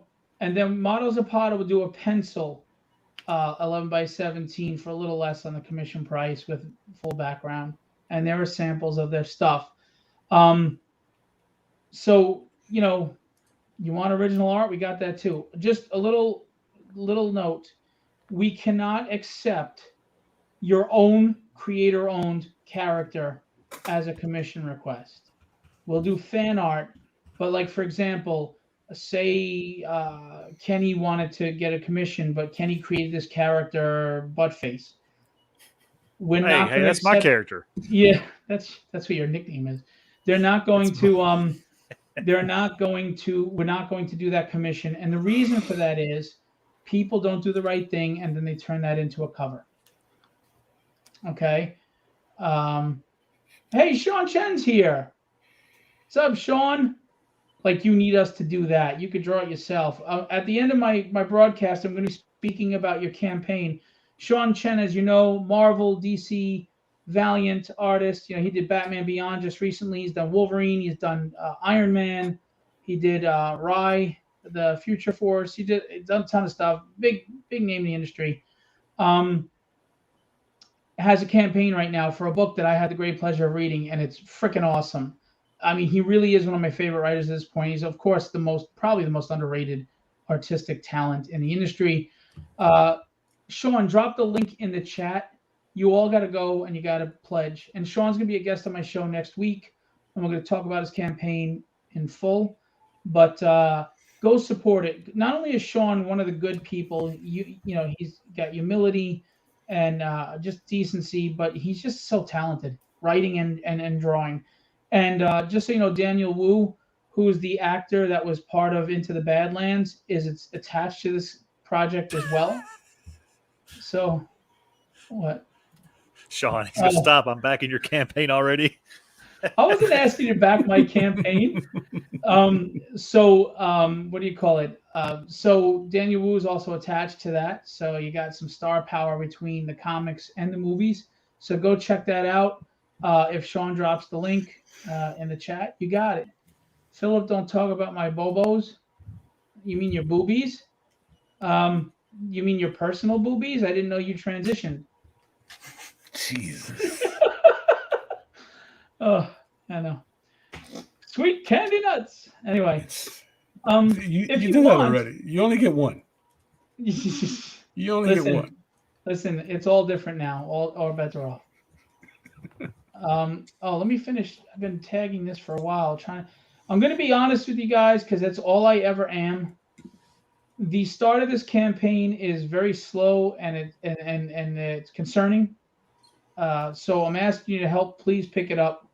Please get us over to Promised Land. I don't know if we funded yet, but we'll take a look. I keep throwing the link in the chat there. Thank you. But we got the trailers to each individual issue and campaign, including the other stuff I do. If you want to check it out and get an idea. We are about $70 from funding. You know what I forgot to put on here? I got to edit. I didn't forget. I put it on. The system sucks balls. The Devil's in the Details. We just got kicked out. The Devil's in the Details prose book is supposed to be on here, but it kept deleting the picture, so I got to add that because the new Kickstarter system sucks balls. Just let you know, Kickstarter. And then we got the publishing company. There you got my website where you can buy all tons of stuff, art, etc. And QR scan. Team. Look at that baby face. Look at your baby face, Ricardo. Look at, I'm a man of the streets. I'm the hood. I'm a badass. Let me rap with you for a minute. Chris Sotomayor. We got the Vulture. We got Jason Meadows looking like the Vulture there. We got Rob Powers. He looks like Dilbert in a way. Who's that? Scott Adams? And we got some coming soon. If you click this, you can sign up. Diary of Dread. We got a cover by Kevin Stewart on that. This is a Tom Mandrake cover. I'm just telling you right now, horror fans that have read this are raving about it. So check it out. Papa's coming soon. I'll talk about that more in the future. I really need this campaign to do well to help me put money towards Papa. And it's very important because my dad has stage 4 cancer. And he'd love to see this in print. So I'll leave it there. And Fumigator's coming soon. I'll talk more about that as well. But guys, help us, please. Start strong. I mean, we got 3 titans of the industry here. We've got Bill Sienkiewicz. We've got David Mack and Chris Bachalo. And that's not the final cover. That's a rough that he did because he's not done yet. So,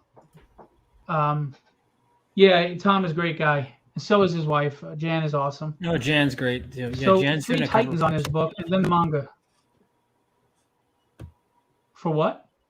For my friend, actually. She's doing a cover for what? My friend's book. So she's great, man. Very she's cool. Super nice. Yeah, they're super nice people. I love Tom and Jim.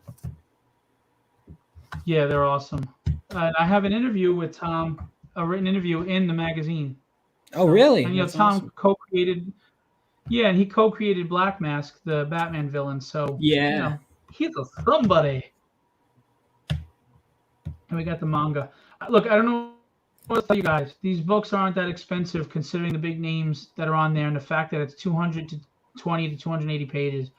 I can't really go much lower. My print runs are expensive, and it is what it is. And Vaughn is like a really demanding celebrity. He's like, I want 50 comps or I'm not doing it. I don't remember that, but I'll take. And Kevin was like, I'll be happy if you just give me one, please. But anyway, I accepted the number you gave me, Phil. Just look in my direction, Phil. Yeah. Could you just touch me if you see me someday? Just say hi when you see me in the hallway. You breathe on me. I want your germs. But anyway, so they're not expensive books considering the content, guys. We got an intro by Chuck Dixon in here. Ooh. So some big names attached. I don't know what else to tell you. It's a great jumping on point for Tragedy. And if you got the first 5 issues you've been backing, there's still so much added content that you'll like. And then, of course, there's all the other stuff that Philbo has to offer. So help us come strong. We got Land of the Lawless by Vaughn, like we were discussing earlier, with some sample pages. Beautiful illustrations and colors. Great work by your team. Congratulations. Thank you. And Apollo by what the hell is his name again? Oh, Kevin. That's it, Kevin. Yeah. That guy. Yeah. No, I'm pumped for Apollo. It's going to be a really good story. It's going to catch people off guard completely when they get through with it. They're going to be like, "What?" It really does. Yeah, it does. It catches you off guard. You think you know where this is going, you don't. It really does. And then, of course, you got the manga man, Kenny Calderon. I mean, guys, 40-page manga, 10 pages of Land of the Lawless, 10 pages of Apollo. That's 60 pages right there. That's already almost three regular issues on its own. And then you got 150 pages of Tragedy and the added 30 pages of the original print. Now, here's the thing. If you backed the first Tragedy campaign 2 years ago, you have the original book, which is, if we ever make it big, is going to be really rare and expensive because it was a 1,200 print run, and it's not in print. It hasn't been in print since. There's been no second printing of it. It's done. And you didn't get the remaster. But if you backed Tragedy pledges from campaigns from 2 on, I think, you have the remaster. You don't have the original interiors. The remaster redrew the third of the book and recolored the whole thing and relettered it. So here you get both. You get both. And then there's tons of fan art, and there's tons of posters and the sketch cover galleries. And Billy Tucci had, Billy's a friend of mine, and he's a really great guy. And he did this cover for me. And it's sold to Randy Funk. Oh, who nice. I don't know if Mr. Funk is still here, smelling up the joint. But so we put that in there, Dropping that hot funk. Yeah. Aaron, you keep saying that. Why don't you help me make it big? Back the damn book. Ooh. I feel like I'm watching a telethon. Yeah. For only $40, you can help feed. Yeah. Phil's fun. We got a ton of stuff. We got sketch cover galleries. We've got character design things, sheets. You need to go big. You need to get the book. You need to get the whole shebang, get all the art books, and have this massive dump of awesome artwork. Yep. Dude, the book it's professionally done, and Chris Sotomayor is a major colorist in the industry. He's colored probably a minimum 40 to 50% of your freaking collection. I'm here because, frankly, what else do I have to do? Did you back the campaign? That's what you could do. If you got time, Randy, that's what you could do. Damn it. We should dress up like the old telethon stuff from like the 80s, like those tacky suits. Yeah, be an improvement for you. It would be. I gotta, be some Jesus. style for once. But I'd be like Paul Lynn. Hey, Paul, Paul, you know what? You got kind of the similar twang, right? So you just have to be a little more effeminate in how you say it. yeah. Hey, fellas, welcome to the show. Sound like them. Hmm. And get We got $5 gets you 13 backers. 500 pages of content. You know, I'm a little scared, Phil. Right now, you have the unlucky 13, and I have 666 subscribers on my channel. If we could move those numbers, that'd be good. That'd be good, Let's guys. shift them just a little bit. Just a little bit. I'm a little scared. The universe is like, yeah. By the way, there's international. We funded, thank God. Thank you, everybody. There's international shipping. There's international shipping. There's also PDFs. If you don't want to pay the shipping costs, get the PDF. But if you want a physical copy, anywhere in the world, you can back this campaign. This is international. So let's do it. You did already back it, Randy? Thank you, sir. My guess is you got, let me guess. You got the Bill Sienkiewicz cover. Am I right? I bet you that's the one you got. Aaron, I got more kids than you, Phil. Fair enough, but still. You trying to get me to sound like Reba McEntire? Yeah. I mean, I can put on a twang if you need a twang, if that's what you're looking for. Wow, Vaughn, in my comparison to the Carl's Jr. content. What? What does that mean? Am I not? I've never had Carl Jr. actually. I haven't either. Isn't Carl Jr. like the stepson of Hardee's? Wait, is he a real person? Oh, I thought you were talking about Carl Jr. the person. I was like, what? No, Is he it's a franchise. No, I know that, but I thought you said, "Oh, Carl," like as if like there was a Carl. Carl's Jr. Hey, Coral. Oh, and I was right. Randy did get the Bill Sienkiewicz. That's how well I know Randy. I also want to say, I mean, it's seriously surreal, having my first post work under Sienkiewicz because I'm kind of a fan of his work. I mean, I love New Mutants, so it's honestly really surreal having my name on the same book as a legend like that. That's a good That's what I'm point. You're saying. mixed in with good company for sure. Got it right here. I think Electra Nice. Assassin is my favorite thing of his I've read, honestly. Hey, Tessa. Tessa did a really nice cover. I posted it. It's getting some love, and you're going to see that soon. Not a fan of PDFs. Comes like boobs. They're nice to look at on screen, but I'd rather hold one in my hand. There you go, Randy. Isn't that a Stan Lee quote? I'm pretty sure Stan Lee actually said The only problem is Randy's doing this to the book, too. That's what I'm saying. Oh, man. Well, we might have to get multiple copies then. Just get waterproof pages. Yeah, Get make this that man a comic tier. book bib. He's drooling on the boobies. The babies. By the way, Vaughn and I will be on Pop XP with Niall Scala next Wednesday, October 4th, I believe. Yeah. Go ahead. Oh, and also I was going to have you, I mean, I might have to move the time, but I was going to have you possibly tomorrow or I'm not sure. Maybe I might need to reschedule depending. My mom's like family dinner, so I might have to reschedule, Phil. But I'd love to have you on this week. It's fine. It's fine. Actually, at 7 o'clock, I'm going to be on tomorrow with Kimberly. What's the name of that channel? Oh my God, I love this channel. I love these two, and I can't remember the name of it. Frequency. God Almighty. Something Frequency. I'm so bad. I'm so sorry to them. Anyway, Randy's like, "Can I take back my pledge?" No, you cannot. You do that, I know where you live. Oh, so is tomorrow not good for you then? I can move. No, it would be, but it would have to be, I think, after 8:30. Okay, let's do like 9. I'm sorry. No, Yeah. don't. I had to move it anyway, so that's perfect for me, actually. Okay. And we'll be on Pop XP next week, and I'll be on a show tomorrow. I'll be with Timothy Fling on Friday, trying to push this book hard. Let's see who backed. Let's see. Who the hell? Let's see. Who done backed it? Who done backed it? Who back or not back in this book? you slapped.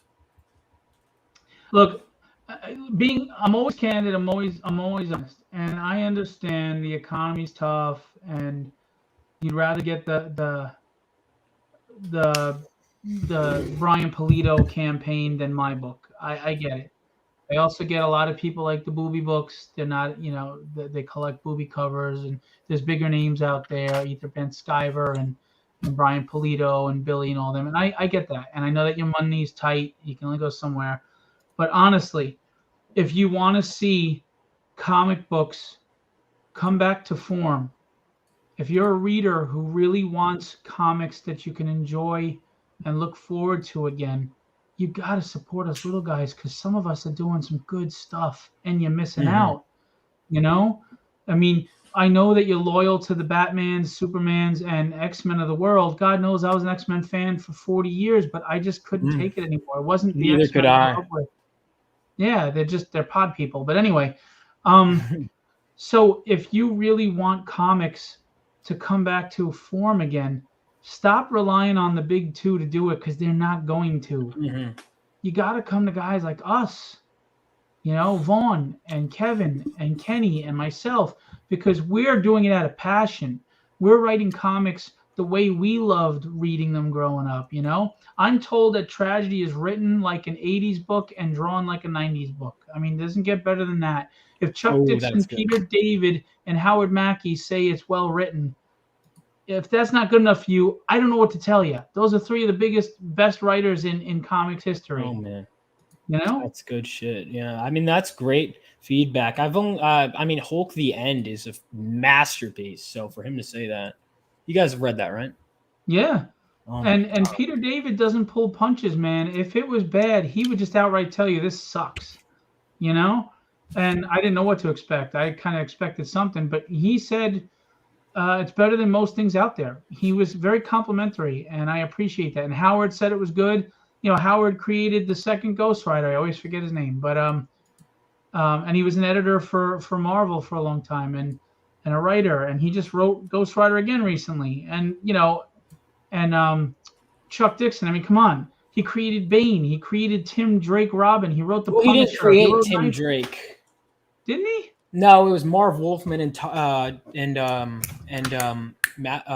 Matthew. What's his name? Pat Broderick created Tim Drake, but Chuck brought like a lot of he put him on the map. Yeah, it's kind of like how Chris Claremont didn't create Wolverine, but put him on the map. Yeah. But I mean, he wrote Nightfall. He wrote Punisher. He's fantastic. And besides a great story, you're getting a great book, and you're going to get the book. There's no risk here. This stuff's out, it's done. You're going to get it. Phil's a competent completionist. He always fulfills his campaign. So you're going in with confidence. You're going to get a good book, and you're going to get it. Oh, yeah, get it all right.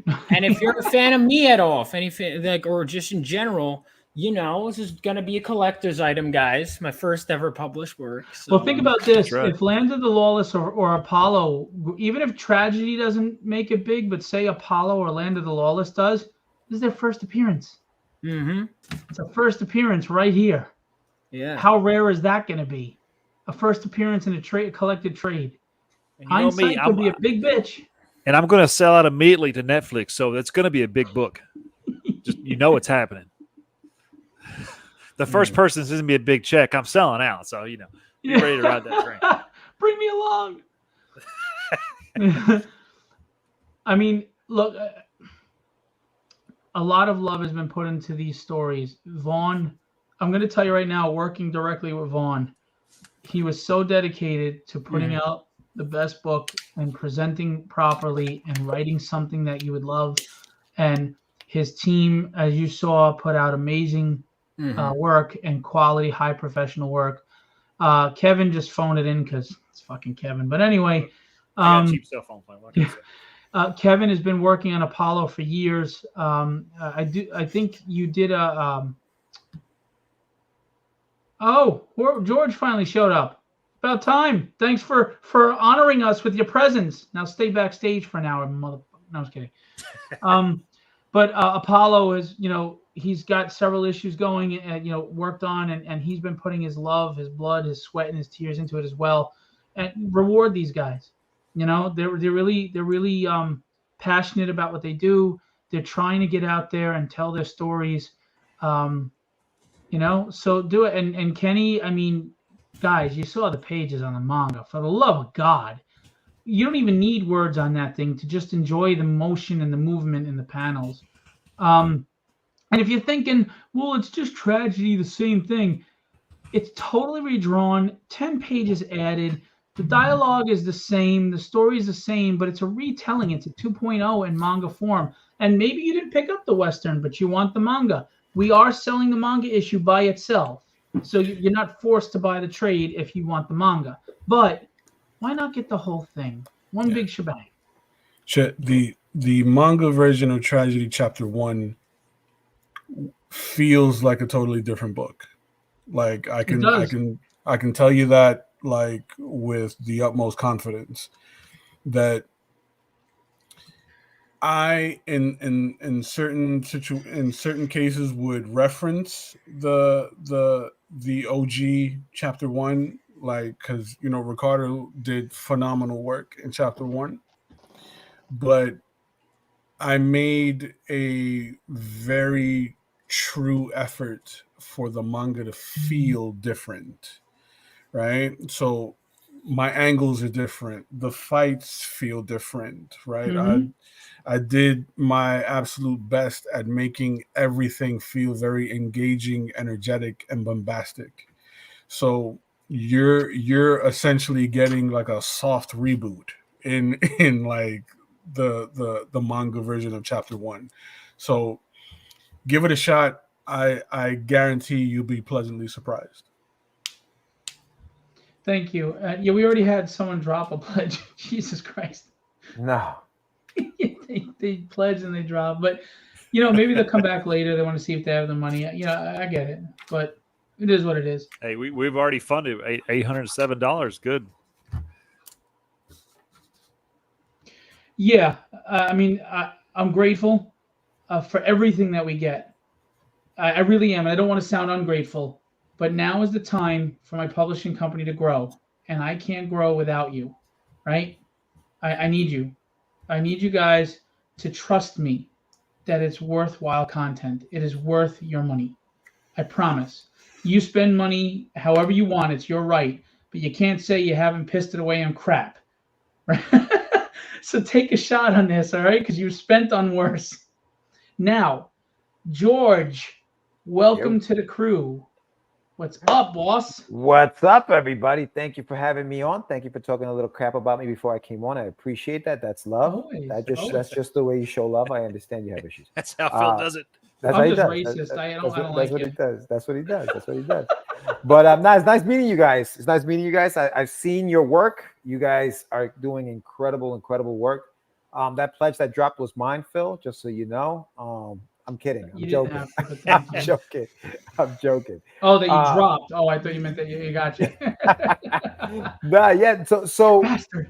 Nah, so I appreciate you having me on, man. I actually like I heard you, Kenny. Your work on that manga stuff looks dope, dude. Like really, really dope. And the fact that you were talking about how and I wanted to ask that to Phil is like, you have something that's already there, right? It's already existing, and now you're taking it and turning it into a manga. How tough is that going to be for Kenny to kind of like flip it? And you were just explaining how you kind of reference it, but you give it your own spin. And I thought that's pretty dope, bro. That's pretty dope. So, kudos to you and the work you've done on that thing. Thank you. No, it was fun. It was a lot of fun, and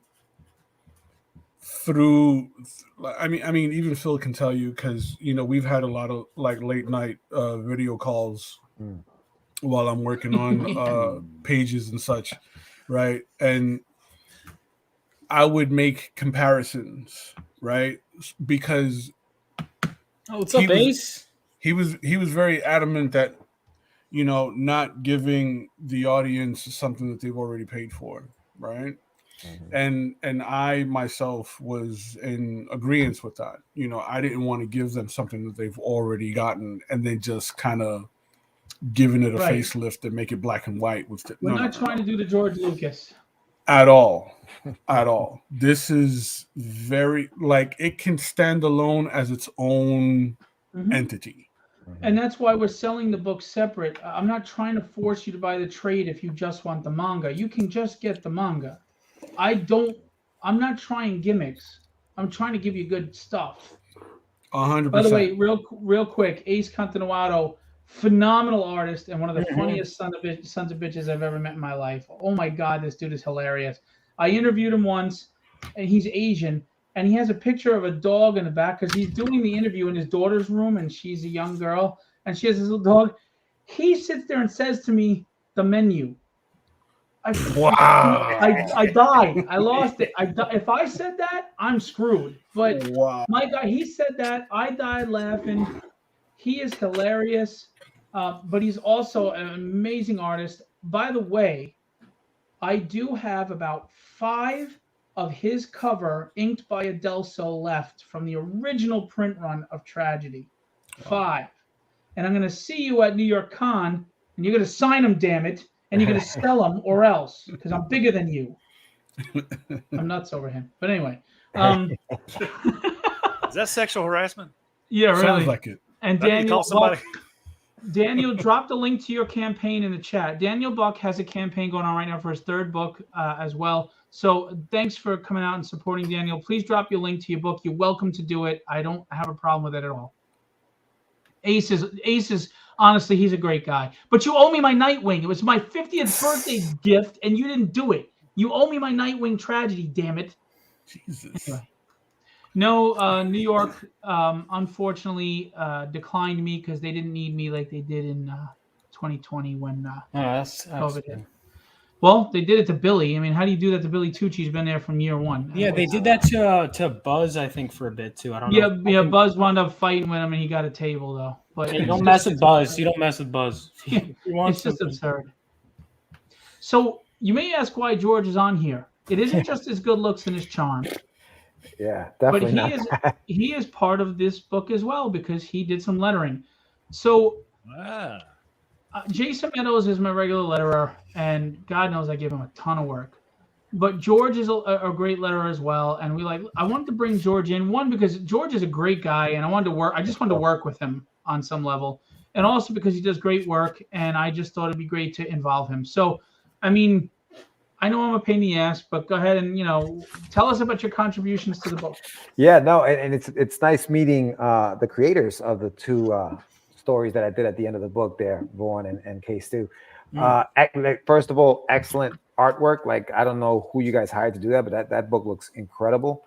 And it was fun. It was really fun to kind of get in there and letter the book.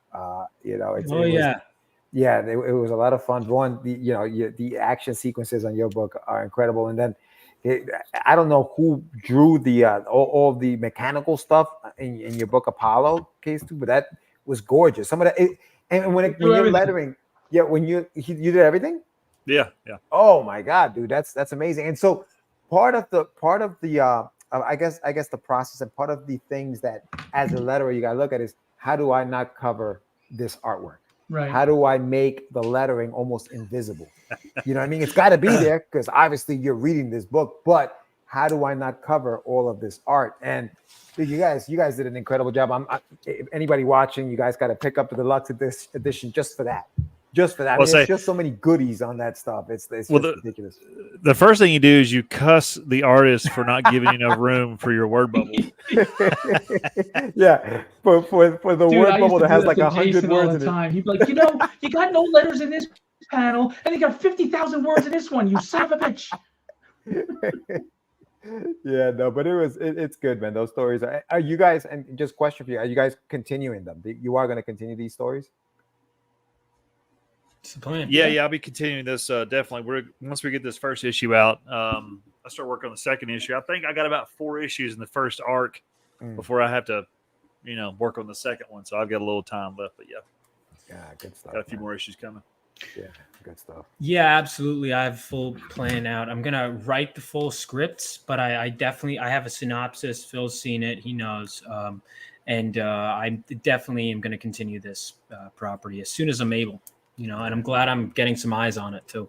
Yeah, no, it really Yeah, you guys are not going to disappoint. It's good stuff. That was the whole point of the writing contest to bring you guys in, is because I thought not that I'm super big or anything, but I do have a loyal following. You know, I've got like 150 people that come in right away, buy my stuff. They trust that I'm a good writer. And then I usually wind up with close to 300 backers on my campaigns. And I figured since you guys are new, even 150 is a good start, right? I mean, to help out. So just to give back to the community and try to help out because, man, no one's helping us.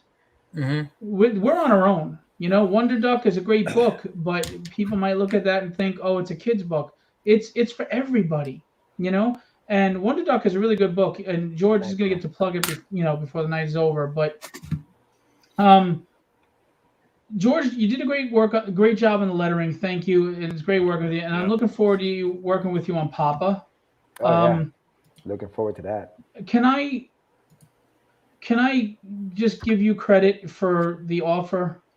Oh, dude, nah, you don't have to do that. I mean, listen, it's all good. It's all good. Yeah. All right. Well, George is an awesome dude, and that's all I'm going to say. He's genuine. He's one of those people that is genuine. I appreciate you giving me a sneak peek at the book, and I read the first issue, dude, and that solid. It's the first chapter because it's a graphic novel. It's the whole 110 pages. Right.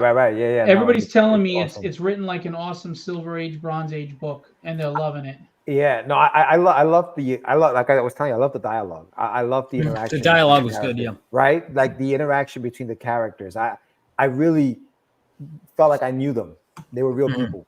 You know, it was one of those things. So very good job on that. Yeah. Thank you. Yeah, your letters were awesome one, Paulo. I love it. Thanks, man. Appreciate you. It was great. Yeah. Makes me realize what a good letter is because I tried it. Thanks, man. Oh my God, no offense, Kevin, but that was Phil like slapped me across the face. I wanted to reach through the thing and go, Kevin, just let it go. Let somebody else letter the freaking book. Please. You are a great artist. You wrote a really great story. And I love Kevin. He's a great guy. He's a friend. And even if he leaves Legendary, as long as he doesn't do something stupid like one other jackass, he'll always be my friend. But the fact of the matter is, I'm illiterate as hell. You can't letter for shit. You can't letter for shit. And that's the thing about lettering. George is an unsung hero. So is Jason. I'll tell you why. When the lettering is good, you don't notice. Who cares? Yeah. But you did a great job on mine. Thanks, Juan. Appreciate it. But when it's bad, it screws up the book. The book looks like shit. Oh my God. Kevin sent me stuff. I'm like, Kevin, what are you doing? I don't letter. That was my first shot of lettering. And as an amateur, I thought it was okay. Yeah, George, I might have to get you on again to letter. You did a great job with this one. So. Oh, thanks, man. Yeah, just let me know. Whatever you need. Yeah, for sure. And he's affordable, guys. If you need a letterer for your book, George is very affordable. And here's the other thing. He was on a very, very tight deadline. I needed him to do it. Oh, yeah. I mean, dude, I gave you I said, George, I need you. Jason's busy. I got 2 days. Yeah. You do it. And George told me I will have it by this time on this day. And I shit you not, he had it by that time on that day. Yeah. And even when we had edits we had to bring back that weren't George's fault, mind you. He did them. I offered him extra pay for it. He's like, look, just give them to me. Let me get them done. And I'll send them back. And boom, they were right back. So George is the utmost professional. He's also an easygoing guy, no ego, very affordable, and very talented. So if you're looking for letters, Jason Meadows and George Medina, these are guys that you can get. And I don't rep George, so I'm just telling you, he's a good dude, and you'll get good work. Thank you, sir. Thank you. See, we should put mine up, the ones I did, just for comparison, so it'll help push his. Mine are so shit. That'd be good for your portfolio, honestly, to show shitty lettering. Let me show the professional looks like. Before, after. Dude. Oh God. He sends me the letters, and I look at him. I go, no. He's like, look, Kevin, let's just pay for it. Let's just pay for it. Let me. I was like, I got a guy. He's not gonna break your bank. Let's just pay for it. And he's like, well, I'm on a tight budget. I'm like, I understand, but you ain't gonna sell one damn book with this shitty ass lettering. Oh my True God. Story. I was like, Kevin, just trust me as the editor and the publisher, please. Oh, you're pretty hysterical. But the good thing about Kevin, though, is as you can see, he can give you that self-deprecating humor. He doesn't take himself too seriously. He knows his strengths. He knows where he needs to work on things, and those are the people you need to work with, right? The group of people I have here, that's what you really need to work with, because people who understand their strengths and excel at them, and are willing to understand where they need to work on, and then they go work on it. Don't go work on lettering, though, Kevin. And that's a good thing. Mm-hmm. I figured I'd give it a shot. I was like, I could do this. It's just letters. I can do it. No, there's an art form to it. So Daniel asked you, what's the elevator pitch on Apollo, because he was late to the party. Tell him, Kevin. Oh, okay. When the world's greatest hero is removed from Earth and cast out into space, he's gone for a decade. What happens to Earth while he's gone? And his whole struggle is, can he make it back to save Earth? Is Earth lost? Where is he going to be coming into if he makes it back to Earth? So it's one of those. It's the beginning of an arc of a bigger story. But the beginning of it is he's cast out. He's got to make it back to Earth, to his family. It's been so long. He don't know what's going on. He don't know what he's coming into. So it's an unknown for him, and we're going to watch him as he travels back and struggles to get back to Earth. That's awesome. Push the button. Yeah, That's I'm the just going ground to tell floor. you now. I've read into it. You might think you know where that story is going. You don't. It's original. It's great. I love it. Yeah, I'm hiding a big part of the story. That's just the tip of it right there. That's the beginning of it. He's just giving you the tip, guys. Just the tip. That's all you need, baby. That's all you need, baby. Oh, that's hilarious. Oh God, Anymore, you I'm get in really trouble. dragging this show down. Yeah, we'll leave it at that. So we are at $937, 17 backers.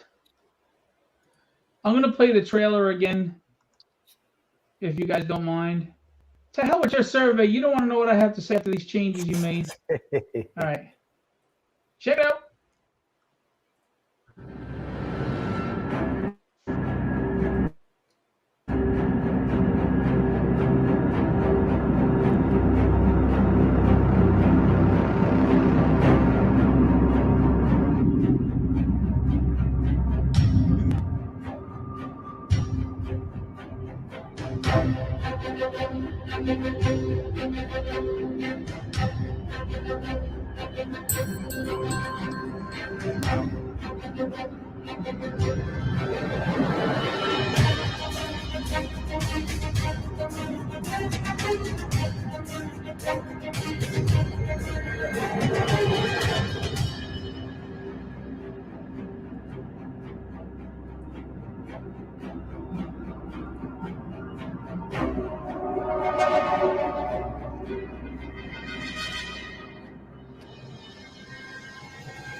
Trailer by Les Dudis, Lesdudis. So Gary Girout, inker extraordinaire, did amazing work on Diary of Dread. I love Gary. He's another great guy. We're weeding out the crap, Kenny, and we're bringing it and we're keeping it good. So I appreciate everything Gary has done as well. I'm sorry, Kenny. It's I got to vent the frustration somehow. Anyway, I don't know what to tell you, but if you are tight on money, but you believe in what I'm doing and you want to see it continue, you can donate $1, $5. I mean, George has 15 illegitimate kids to feed, so if you could help out, that'd be great. He needs more work. Yes, That man couldn't pull out of a parking lot, could he? Oh, Jesus. In all seriousness, though, when you support books like this, you're not just supporting me. You're supporting the entire team that I hire. Ricardo, Chris Sotomayor, Jason Meadows. Gary's going to come on and ink Tragedy with issue 6, which is in production. You're supporting Kevin and his project and his dream, and Vaughn, and then Vaughn and the team that Vaughn is going to pay for and have and George with letters, and Kenny to continue the manga. I mean, you're helping us all live our dreams, pay our bills, feed our kids, put roofs over our heads, and we appreciate you for that. So anything you want to contribute is well appreciated and helps us all out. And I want to continue this. I want to continue this book. We have limited to 10 glow in the dark Bill Sienkiewicz cover. And I said this before, I will never print 11. The only way 11 gets printed is if one of the 10, if all 10 sold out and a backer had a damaged book. I don't order extra in case of damage because then it's not a 10 limit. The value I put into that book is genuine, okay? I'm not trying to inflate prices. Just Bill Sienkiewicz is Bill Sienkiewicz. And a glow in the dark, I don't know if you're aware how much it costs to print the glow in the dark, never mind on a 280-page book. That to print one of those alone is more than you'd pledge on a regular book. So they're limited to 10. And I think I think I kept the prices at good prices for 220 page, 230 page, 280 page books. I didn't rake you over the coals for those big names. 3 titans, 3 legends did covers, and I could have said like $80. I didn't do that. Starts at 35. This book is 35 and it's 220 pages. And it's got big names attached to it, guys. I don't know what to tell you. I'm doing the best I can here. I'm trying. But, all this talking we've done, before we're going to wrap up tonight, I'm just going to tell you, I haven't given you really the elevator pitch on Tragedy. Tragedy is an Irish assassin, right? From Hell's Kitchen. Now, you may say, oh, Daredevil. No, that's where the Westies were in the 70s, which is the Irish Mafia. That is true history. My father knew them, by the way. He didn't work for them, but he knew them. Anyway, so her father ran the Irish Mafia. He had a right-hand man, Seamus, and his wife, Deirdre. They can't have children. And her father kept her away from that world. And they used to do daddy-daughter things. He was a good father to her, despite what he did for a living. And he would take her to the theater, and she discovered ballet, and she became a ballerina, and she was a professional ballerina by 13, because that's really how it works in real life. Professional ballerinas are no more than 16 years old. Mm-hmm. So he's murdered. I mean, he's in a tough line of work, right? So Seamus adopts her because him and Deirdre can't have children. Problem is, Seamus is not a good man. Deirdre wanted a daughter, but Seamus wanted someone to mold. So he sent her away at 17 for 2 years to train with a military tactician in grapple fighting, weapons, firearms, explosives, etc. Then 10 years to parts unknown in China to a master that would train her to focus her chi and to become an elite weapon. This book 1 takes place a year or 2 years after she gets back. The human part of this is that she's facing a life she can't stand. How many of us wake up every morning when the alarm clock goes off and go, oh, for the love of God, I just want to pull the covers back over my head, go into fetal position. I'm not looking forward to this day. Boss you hate, co-workers that piss you off, or you're just not happy with what you do all day. But we get up and we fight anyway. So she does too. She wants and needs the love and respect of Seamus because of her daddy issues, while knowing that she really shouldn't want them.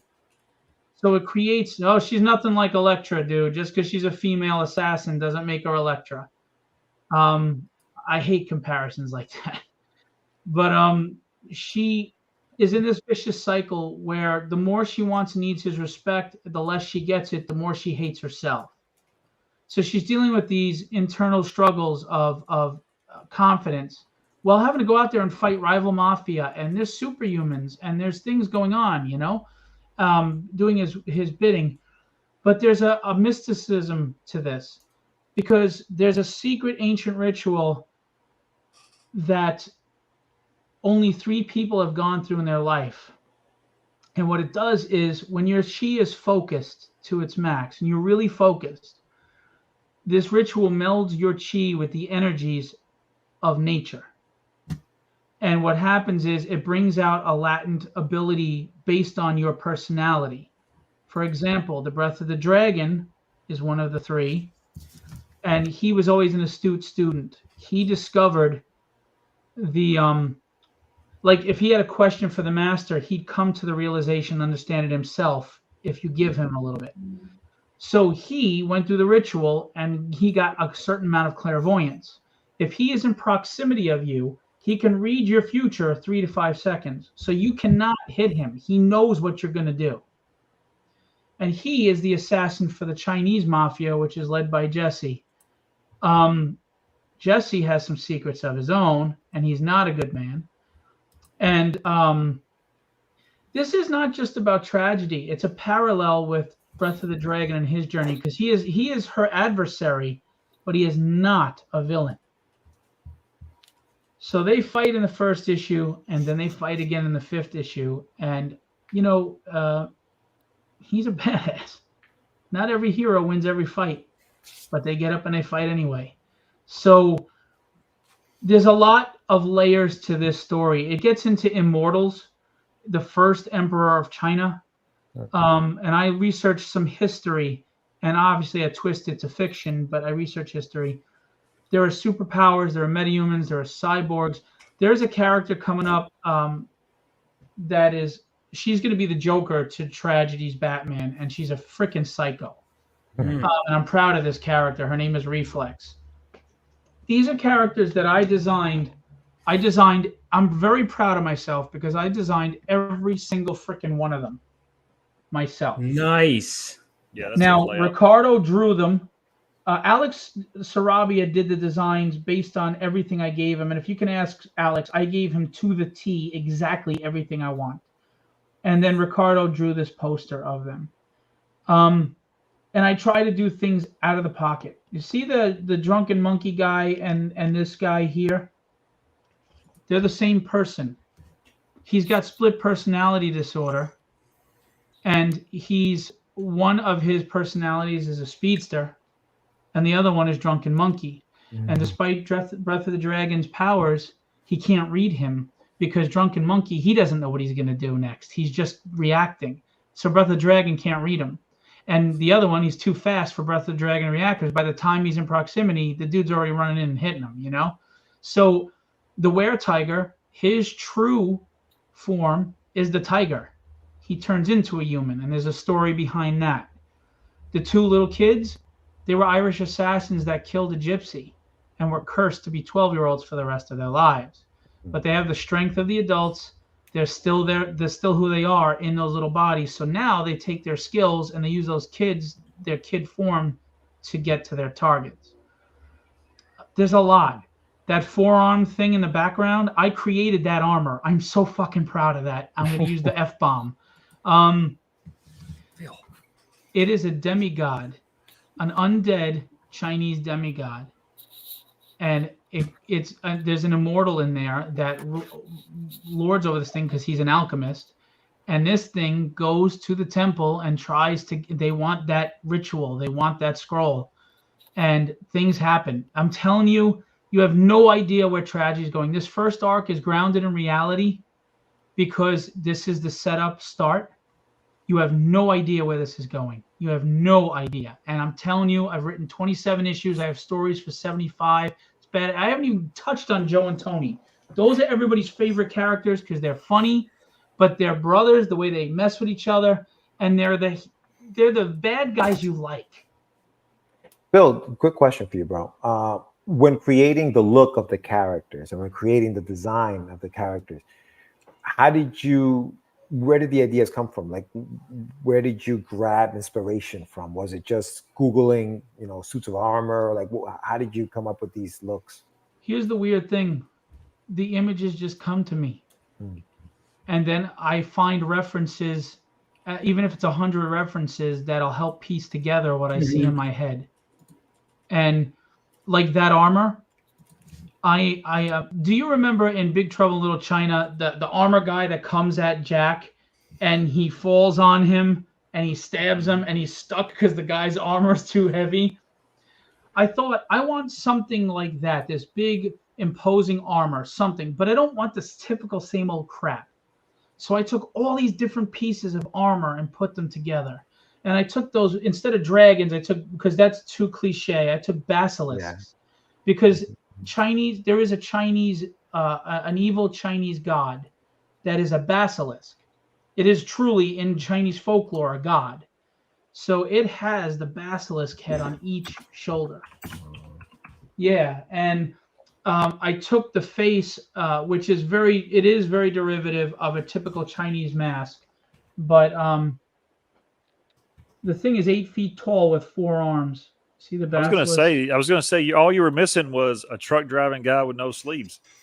Yeah, That's you all know, you were and missing. You needed that American like Western character in there.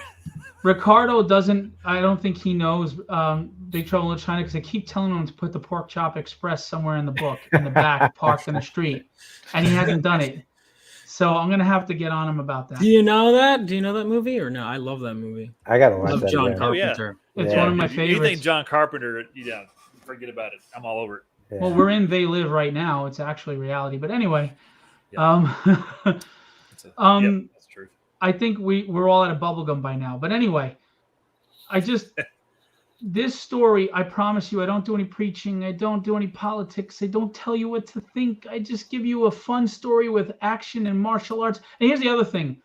I've been in over 60 fights in my life, and never once did I have a freaking conversation. My fight scenes don't have a lot of dialogue because you're fighting for your life. There might be a little bit of inner monologue, but you're fighting. And I'm also tired of comics. They can't confront each other, and it's 5 panels on a page was the fight, and they stop. Yeah. Horse shit. That bothers me too. Yeah, horse shit. Let's go. 9 pages of fights, 10-page of fights. You let this freaking thing drag out. And we went even further in the manga. It's a 9-page fight to end this issue. And then, Kenny, we added 10 pages of ass kicking. We just that should be your tagline. Yeah. And you saw I didn't even show you the fight between him and Tony. Tony is super strong. He's big. He's kind of like a Luke Cage. And man, that manga it's 40 pages and probably about 25 are freaking fighting. Yeah. That fight scene was fun to do. Yeah, and it flows well and there's energy. I'm telling you, you're making a mistake if you don't give Tragedy a try. And I'm going to challenge you to tell me I'm wrong. Buy the book, read it, and tell me I'm wrong because I don't think you're going to. But you need to read it first. You can't just say I'm wrong. Nah. You don't know. So go buy it. We need your love. Passive aggressive, Phil. Yeah. We need your love. We need your love, guys. I bet all of us, the indie This community. is a good book. Yeah. Think about this. And this is my theory. In the 90s, they did all the variants, they did all the gimmicks and all this stuff and all the limited runs to make money, blah, blah, blah.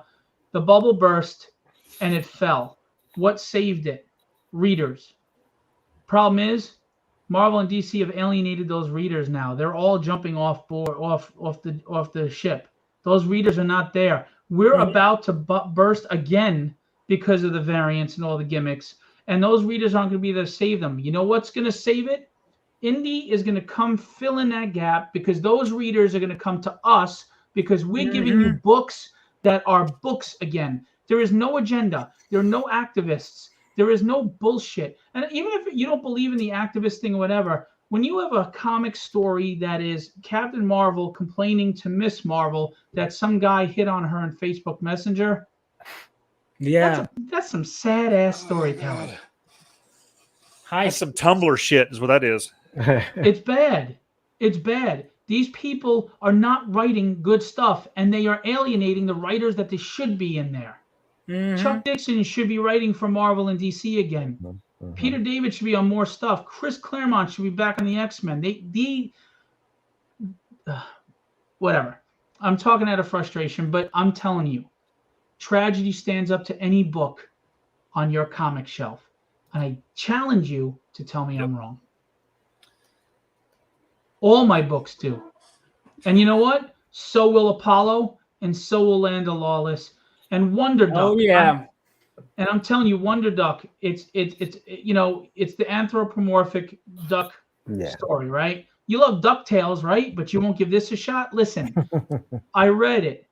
It is written for all ages. It's not like I'm reading a kid's story. It's a story that as an adult I can enjoy, but I'm also not going to worry about sharing it with my kid because there's no content that kid is going to be like asking questions about or that they shouldn't see. You're missing out on great stuff because you'll buy the guy you know and not take a risk on the guy you don't. Mm-hmm. Yeah. Which is Preach, brother. Preach. damn right. Check it out. Check out Phil's stuff. It's good stuff. Yeah. It is. All of it. It is. I'm not asking you to get the deluxe because I want to get more money. I want all of us to succeed. And every one of us on this screen is in the deluxe version. And that's the point. Kenny's manga, George's letters, Apollo, Land of the Lawless, and Tragedy. All of us shine. All of us get a chance in the spotlight if you buy the deluxe. And I'll say this, Phil. As far as the deluxe goes, a lot of the times when you purchase something that thick, you're expecting to pay crazy amount of money. Yeah. But not only that, just for the shipping too. Like you're expecting to pay a lot of money for shipping. What you're charging for shipping is nothing, dude. Like in comparison. Yeah. I'm going to be losing on the shipping. Probably. Yeah. I'm going to be losing on the shipping. Yeah. But I mean, I'll still make. It's not going to put me in the negative as far as with the print run, but I'm not going to make a lot of money off this. Look, I believe money will come someday, but I need you to trust that I can give you a good story, and then the money will follow later. But I want my story out there. I want you to enjoy it. You all know what I'm talking about. It's maddening to have these stories that you're so enthusiastic about that you just want to get out there to everybody. Yeah. Oh yeah. Yeah. Phil, so on the deluxe, just because I thought it was great that you did it. So you have obviously the first 5 issues of Tragedy in there, right? Plus the original printing. You have the original. Also, it's at in 6 the back. issues. Oh, it is 6 issues. Yeah. Well, it's 5. It's 5 original issues, but so there's the original Tragedy that's not been in print for almost 2 years now. Yeah. Is the first print run, and then the remastered number 1, and then 2 through 5. Gotcha. Go ahead. I'm sorry. And no, that's all right. And then you have Apollo, Land of the Lawless, and then it's the manga. Yes, and the manga is done Japanese style. So when you read the book the Western way, right, the normal way, left to right, and you get to the back, that's the manga cover, and you go back the other way. That's so cool, man. Yeah. And that's available like the one before. tier? Yeah, I haven't seen that before either. I love that. Yeah. Yeah, that's the deluxe version, but it also comes with And the intro 3 from covers, Chuck right? Dixon. 3 different covers. That's the hard part, dude. Picking which one. Like that. Yeah. Tough, Then dude. don't. Like, Go get the killer combo. Go get the killer combo, and you get the standard edition and the deluxe edition, and you can mix and match 2 of the 3 covers. And if you really want the third, then you just go buy another standard. But look, this is going to sound so wrong, and I apologize for this. I appreciate every share. I appreciate every kind word, every thumbs up, every like. I really do. But at this point, I need financial support. I need you to back. You cracked 1,000, bro. Yeah. It's That's what I'm talking about. And I'm grateful to every one of those. But we got to get this thing going. Yeah. Hell yeah. We got to get it going. I need you guys. I need you. We need you. And I want you to see Apollo and Land of the Lawless and the manga because man, it's good stuff. It's good stuff. It's really good stuff. And Kenny, I think it's the best work of his career, and that's saying a lot because he's done some amazing stuff. Yeah, I'm ignoring that chat, Kevin. Thanks for handling that. Is there a bad chat? Yeah, they got into bestiality. Well, we talking about Howard the Duck, and I was like, if you look at it now, that took a really weird turn into that genre. Would not even realize it. It's like, wait a minute, hold up. I remember that's like the only scene in the movie. I walked into the room and it was on TV, and I was like, "What the hell?" I think I remember seeing. I was like, "That's not furries." Furries were born. So Like my son, like I had a video call with him over the summer, and he lives in North Carolina, and he's 10, by the way. So his stepdad was watching Howard the Duck, and he walked into the room as the duck boobs were on the screen. Yeah, He watched the rest of the movie, but like he had to mention that part to me. He's like, Dad, like there were boobies on the screen. And I'm like, yeah, baby. They don't look like that. Did you tell them they were down feathers? They don't look like that. So was it's like, oh, okay. look, So it milk from the doesn't tap. count like, you know, I told him they don't look like that, so it doesn't really count It as like doesn't porn. They don't look like that. So he was Milk like, Makes you from look the at a tap, chicken boy. sandwich a whole different way. He's like, son, that's milk from the tap. That's like Randy with the book. Nuts. Get that cover wet. Jeez. Jeez, Jesus, man, that was funny when we used to Free do those live. cheeses. All right, so we're gonna wrap this up, but we're gonna start with Kevin. I want Kevin again to pitch Apollo, and I'll show it while you're doing it, and then I want Kevin to tell me about the other stuff you have going on that you're doing on your own, and any con appearances we're gonna see you at, your Killer Aid pins and all that stuff. But start with Apollo. Okay, so Apollo, world's greatest hero, cast out in the depths of space, removed from Earth, gone for many, many years. His story is he how's he going to get back to Earth, and what's he going to come into when he gets back to Earth? Is his family going to be there? Is his wife going to be there? Are they still alive? He has no idea what's going on. He's lost his powers, and he is struggling to get back to what he knows. It's a good book. It's gonna have twists in it. You're not gonna really see him coming, and the way it ends is gonna blow your mind. And sets up for the whole series to be just a wild ride. What I'm working on right now is actually while we were on this stream, I'm working on King Alma being written by Glenn Aiken. Nice, Glenn Aiken. And yeah. Yep, working on his story. And that's a good fantasy story if you like Dungeons and Dragons. It's a good adventure story. Other than that, I've got Killer Aid pins going on. If you love horror, you love pop culture icons, I mash them together in a horrific flavor rainbow. They that are great. Will please everybody. Yeah, super unique. Never seen them before, and they're just one of a kind. You've got to have them. You got to collect them all. It's like Pokemon. Love those. My big thing to push right now. Yep. Yeah, yep. I have them. I love them. Yo, Kevin, drop your website where you're selling it all to in the link, okay? All right. Also, other than that, yep. Let them know about your art commission tier and the book, the art book. Yes, if you want to get 40 pages of black and white and color art, line art, and a little bit of backstory about my art past, definitely get onto this campaign and grab my art book. It's an awesome book. It looks really good. I loved it. Love making it. And I've got a new one coming out that's going to be all horror related. So you get a little bit of horror and a little bit of superheroes coming out on these art books. You can get me at artofkevin.net if you want to check out the Killer Aid stuff and want to get a commission. As you can see, there's a snippet of what I do. I'm really big into horror, so if you have horror ideas, throw them my way because that's what I really excel at. Yeah, it's been a horror knowing him.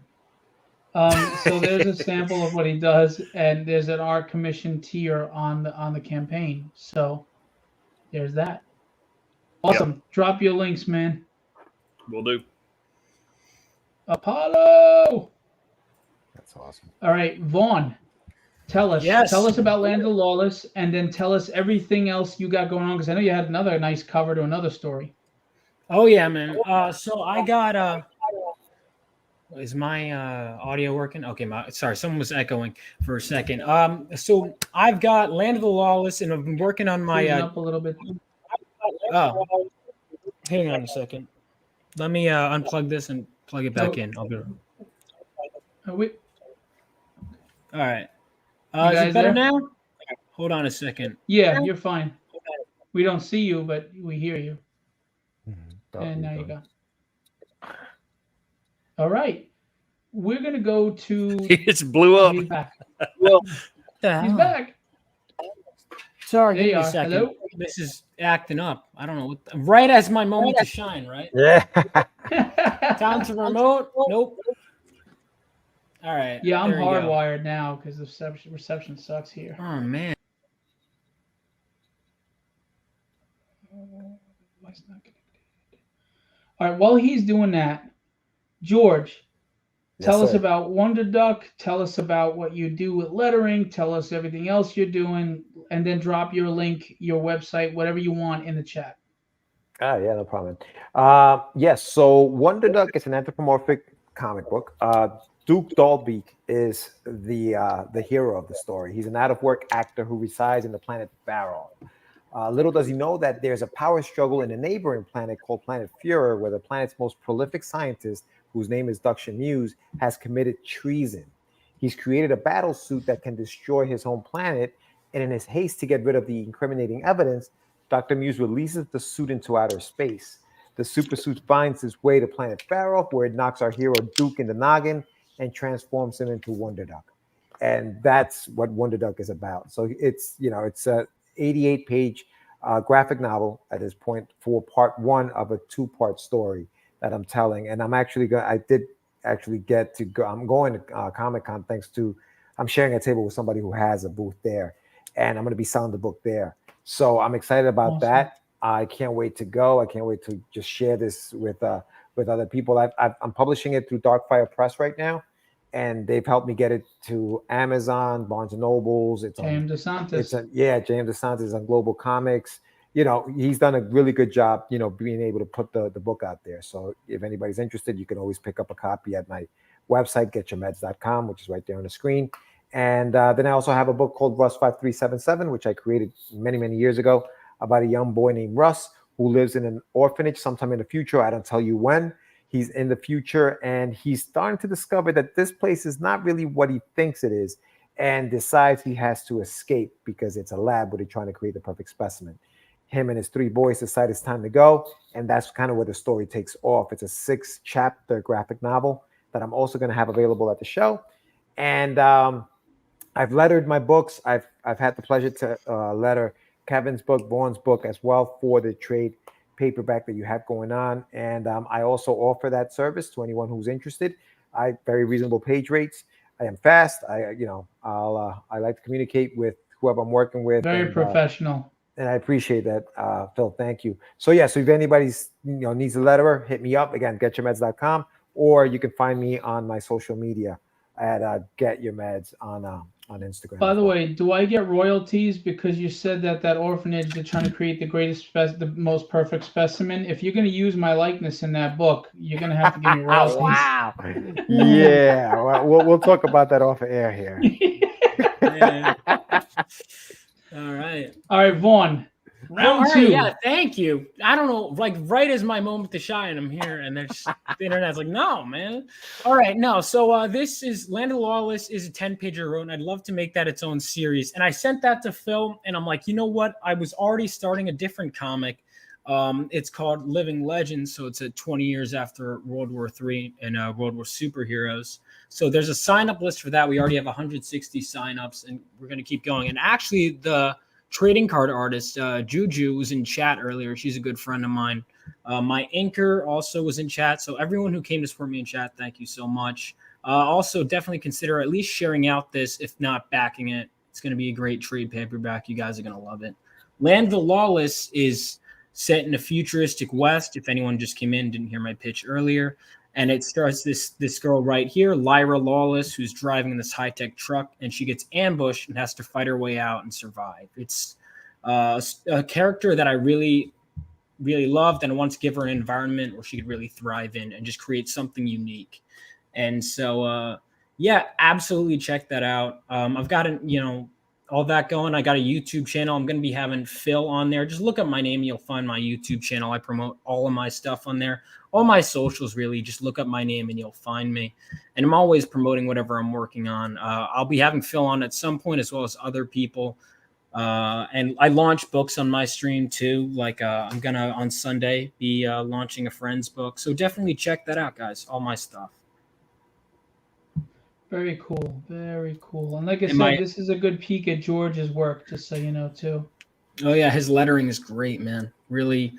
No, there was no point where, like, every time I was like, "Oh, that's a good idea. I didn't think of that." You know, he adds the right amount of stuff, and it's all placed really well, which, you know, it's lettering you learn is just, there's even stuff I'm like, I wouldn't have even thought of that. Yeah. I mean, I can agree with all my years of professional lettering. I would have definitely concur with that statement. Listen, if Kevin lettered it, this word balloon right here would be on her face. Mm-hmm. It would be spelled wrong. It would be broken up like, please, ... I will guarantee it would be spelled wrong. That is 100% correct. Kevin liked to put dots on everything. I'm like, Jesus Christ, do you know what they use dots for? He's like, ... before, ... after, ... before, ... after. I was continuing a thought on everything. Vaughn, did you drop your links also in the chat? Am I able to? Because I know normally you have to like wrench someone to do that. I could drop them, no problem. Because you're not the host, you should be able to. Well, okay.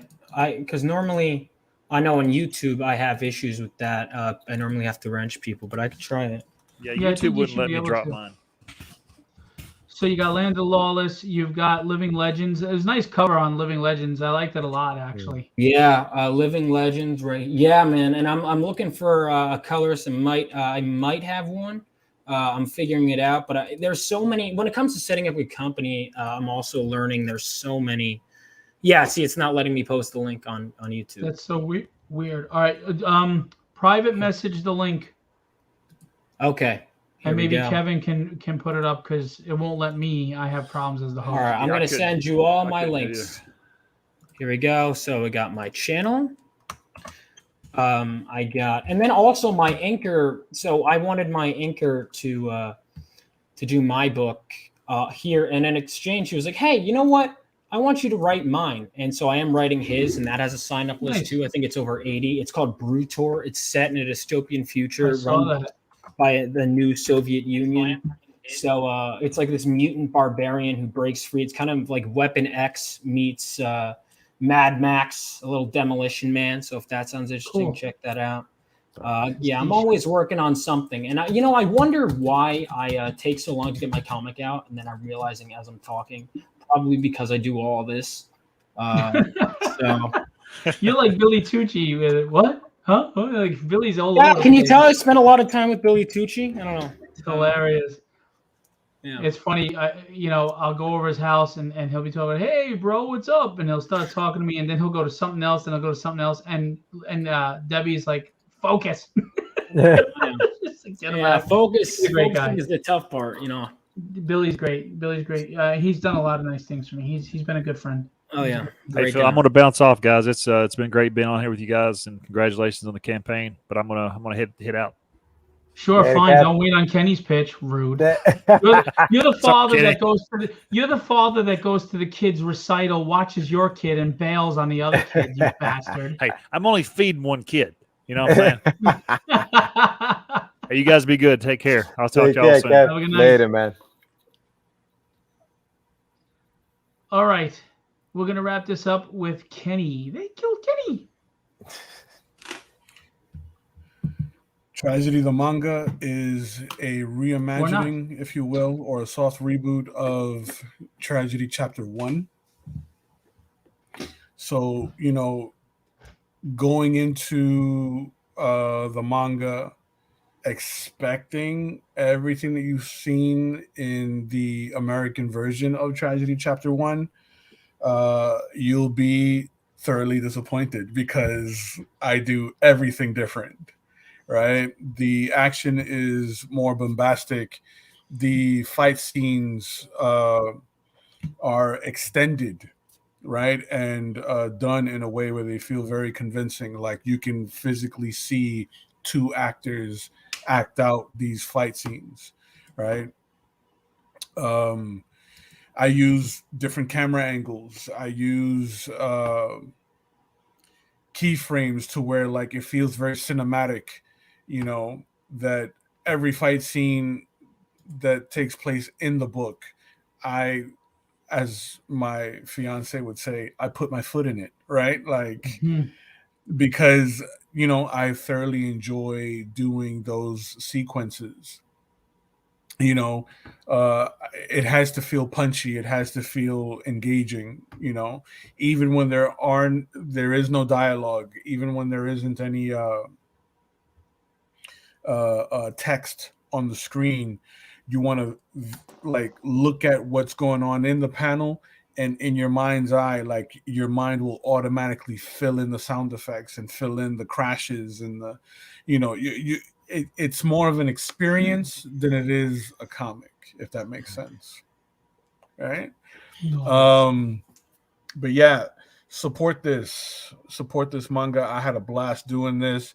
I'm like, as we're in the middle of this show, I'm like roughing out pages for number 2.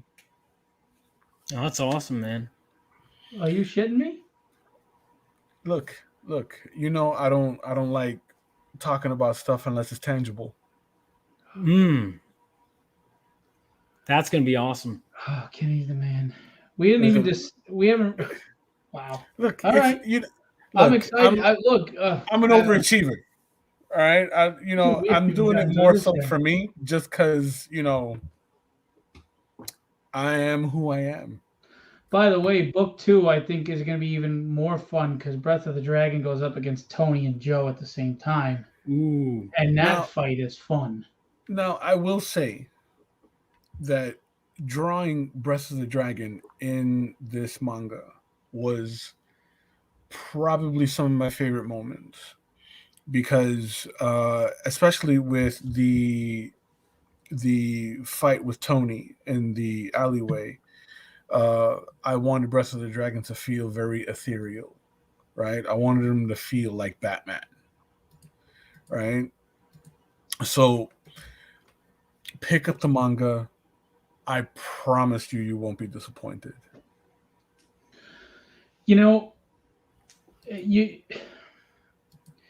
Breath of the Dragon is actually some people's favorite character. Some people love Tony and Joe.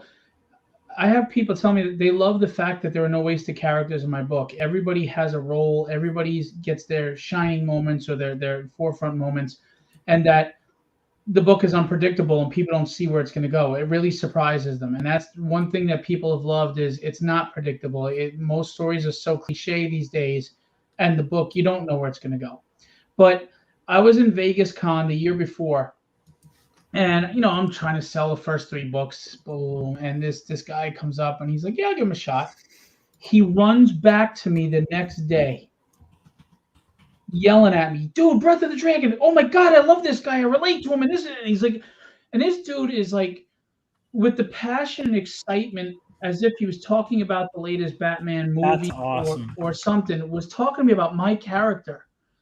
And I'm sitting here, it was like surreal. I'm sitting here going, this man is raving and going off, but it's about my creation, my book. And he's so passionately into this. I'm like, this is insane. It's amazing. And 4 other people did that weekend. Now, I came back a year later, and these people, they don't do Kickstarter, mind you. So they were like, are you coming back next year? I was like, yeah. So I came back this year with all 5. I mean, with 4. I didn't have 5 yet. And the dude runs up to me in the first minutes of the show. He's like, dude, did you do more? I got to see what's going on. I was like, I only have 4 or 5s coming out in a month. He goes, I got to wait until next year for 5. And he's like, come on, man. And that's awesome, man. They were just so excited. Yeah. That's going to be great, getting that kind of enthusiasm. Everyone keep that enthusiasm going with this book. Let's get more Tragedy fans. I have people that want to cosplay her in Breath of the Dragon. There's a couple. They have a big following on Instagram. She was supposed to interview me yesterday, but it screwed up. It wasn't her fault at all. It was my Wi-Fi, because Instagram doesn't let you use your PC, so I couldn't hardwire. But anyway, her and her husband want to cosplay Tragedy and Breath of the Dragon, and we're gonna work on that because that would be amazing for them to go to shows like that. Um, and if I do get that going, there's gonna be show appearances where they're just handing out books for fun, just handing them out to people. Take them, have a big extravaganza, But people who read this book love the book. They come back. The ones that actually read it. There are people that look. I know we all got that stack of indie books next to our bed that is just getting insurmountable and crazy. And there's we know there's good books in there that we just looking at it. Yeah, I get it.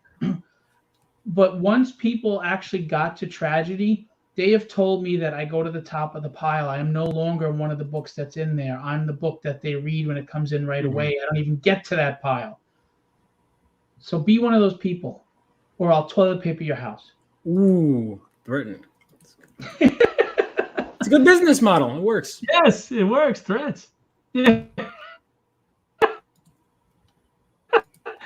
But I mean, you could see the manga, but you could see the Western. Ricardo's killing it on the art with the Western book, and Chris Sotomayor is a professional in Marvel and DC for 30 years.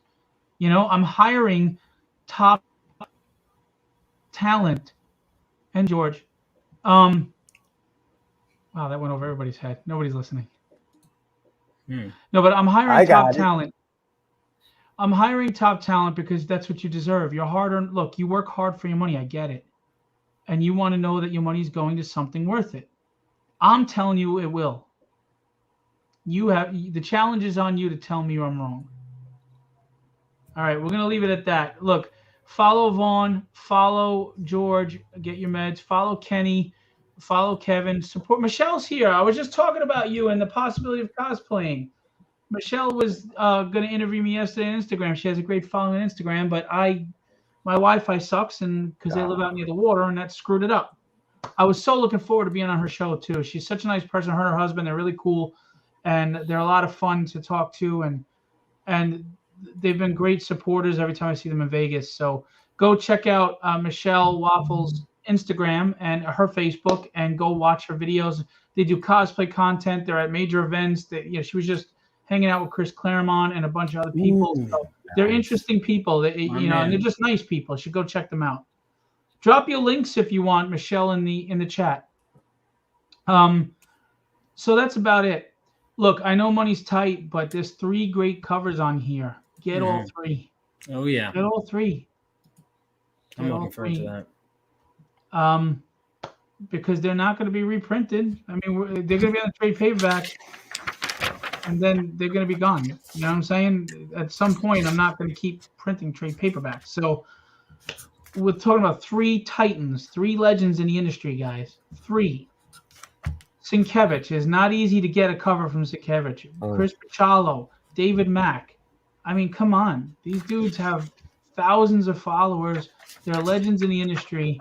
So if you want great story and you want great collectible covers by big names, we're giving you it all on a silver platter for $35.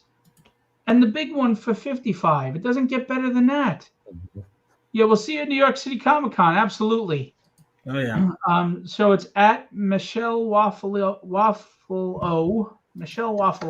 and at JT_Otero.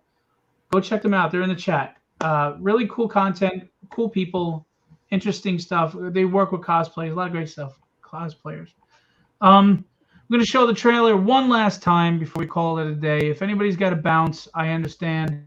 I know it's been longer than expected. Here we go.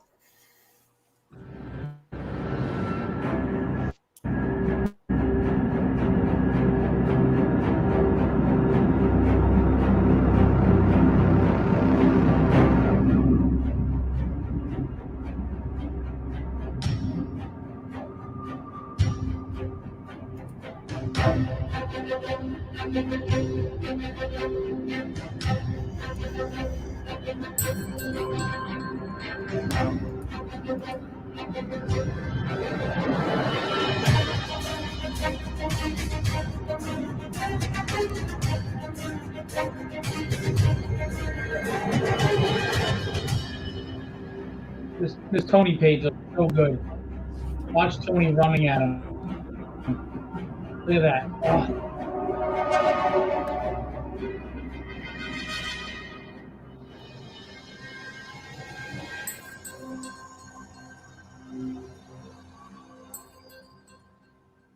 Yeah, Chris did a great job, and that's the rough, Michelle.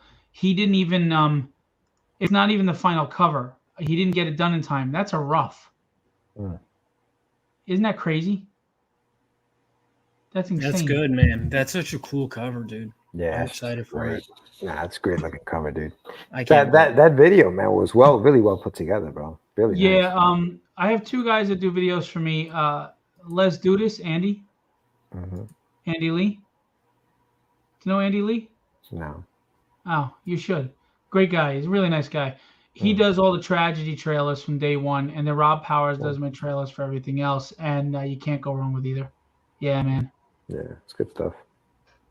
Look, thanks guys for coming out. Vaughn, I'm so glad to have you be a part of this. Thank you. I'm glad to be here, man. Thank you so much for having me. I know you're a big fan of books and you're excited, and your enthusiasm is awesome. And Yes, I thank you. can't wait for you to see your book in print. You're gonna love I it. can't So- either.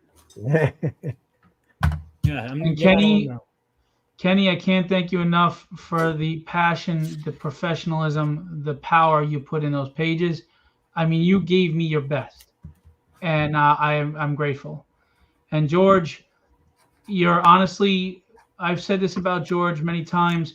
You ever get a vibe from somebody, and you get a good spirit vibe from someone? You know, George has got one of those vibes. Like you just meet him and you know he's genuinely a good dude. But he's also a very talented creator. Wonder Duck is a really good story. I'm not saying that because I like George. I'm saying it because it's true. I wouldn't promote anything. I couldn't put a straight face on anything that I don't sincerely believe in. And that's why I'm telling you, Land of Lawless is going to be fun. Apollo is going to be fun. Wonder Duck is awesome. Go check it out. Go see him in New York Comic Con. And everything else George does. And just keep in mind, if you need a letterer at an affordable rate, George is available, and of course Jason Meadows, who I represent, is available. You can't go wrong with either one of them. And check out Catch the Craze that George co-hosts with Sam Vera, and they spotlight a lot of people. Vaughn, you may want to go see if they have room. They never have room for me. For who? But shit is what it is. Yeah. George is going to be launching his own channel. Yes. Right? Nice. Yeah. And you're going in October. And I'm serious when I say this. I've been on a lot of shows. George and Sam were like they were great hosts. I mean, George comes to you with interesting questions. A lot of shows, I hate to say this, they have you as a guest and they do all the talking. These guys, they're there to promote you and help you, and they add enough character, but they give you your pulpit to sell your wares. Yeah. And Catch the Craze is a great show, and George is a great host. He's very talented at what he does. So is Sam, of course, but George is here, Sam is not. So we're going to talk about George. Thanks, brother. Vaughn, I'll send you a link, Vaughn, so you can, if you want to come on, we can have you on. Yeah, and what date is this? Look at that. We usually are at Tuesdays at 8:00. Tuesdays at 8 o'clock? Eastern Standard Time. Yeah. Look at this MFR. He has time for Vaughn, but he just rejected. No, I'm gonna send him a link, but we don't have anything open till November. I told you this. Stop it right now. Anyway, George is a great dude, and he's definitely and Kenny, George and Kenny are two of the most professional people you could possibly work with as far as communication, meeting deadlines, productivity, level of talent and competency. You can't go wrong with either of them at all. And just remember, there's original art commission tiers by Kenny on this campaign, as well as the manga. And there is his art book, which is sold very well. So support them, me. Bear eats a lot. So she's cute and she's small, but man, she eats. So please support the book. No, I'm kidding. Yeah, did you see the pages of the manga, Michelle? It's insane. And Kenny is the artist on the manga, so excited. Guys, I appreciate you all. It's great to work with all of you. Vaughn, we're just getting started, brother. And Oh then yeah. when you get your company going and you're getting your books out there, you're gonna make a big splash. It's gonna be Thank awesome. you. Thank you. I appreciate it. Yeah, this has been a good opportunity for me, and it means a lot. So thank you. I'm glad to be a part of it and glad to work with good people. Right on. Same with me. All right, guys. Have a great night. I wish you the best of success, health, and happiness. And yeah, Michelle, they're all on Instagram as well. If you guys want to drop your Instagram links, um, or reach out to Michelle in DM or vice versa. But yeah, we're just under 1,200 with 21 backers, so it's a slow start compared to usual campaigns, but it's expected. It's a tough time of year. The economy's tough, and I can see how George's lettering would turn you off, but don't let it. All right. No, seriously. Let's get this going, guys. Please, let's get it up there. Oh, now Steph Wilson shows up. Screw you, Steph. He'll come in, say hello for 5 minutes, and leave. I'm just kidding. I need a Steph Wilson cover. That'll get all the Steph Wilson fans in here. Oh, He has such a forget it. loyal following. It's crazy. Steph's great, man. He's great. He Good has a stuff. real loyal following, Yeah. man. They buy everything he does. Maybe I should get one. Maybe Yeah. we'll add it mid-tier, mid-campaign. There you go. Well, right. Phil, I got to run, my Yeah, brother. But go. thank you guys Yeah, so I gotta much, go man. too. Thank you so Good night, much, guys. Have a good Appreciate We'll you. talk soon. one. Bye. Yeah, Later. soon. Thank you so much. Bye. Kitty, have Yeah. a good. Since you were the last man standing, you get to I plug yourself one more time. Fantastic. So, yeah, Tragedy the manga. I'm excited to do issue 2. I want everyone to come out and support this trade paperback, not only because of the manga, but because of all the goodies you're getting. Right, like there's a lot of bang for your buck with this trade paperback. Now, aside from Apollo and the IP that Vaughn was promoting, Land of the Lawless. Land of the Lawless. Yes, I listen. You're supporting a lot of indie IPs, a lot of great indie IPs, might I add, and the potential for follow ups.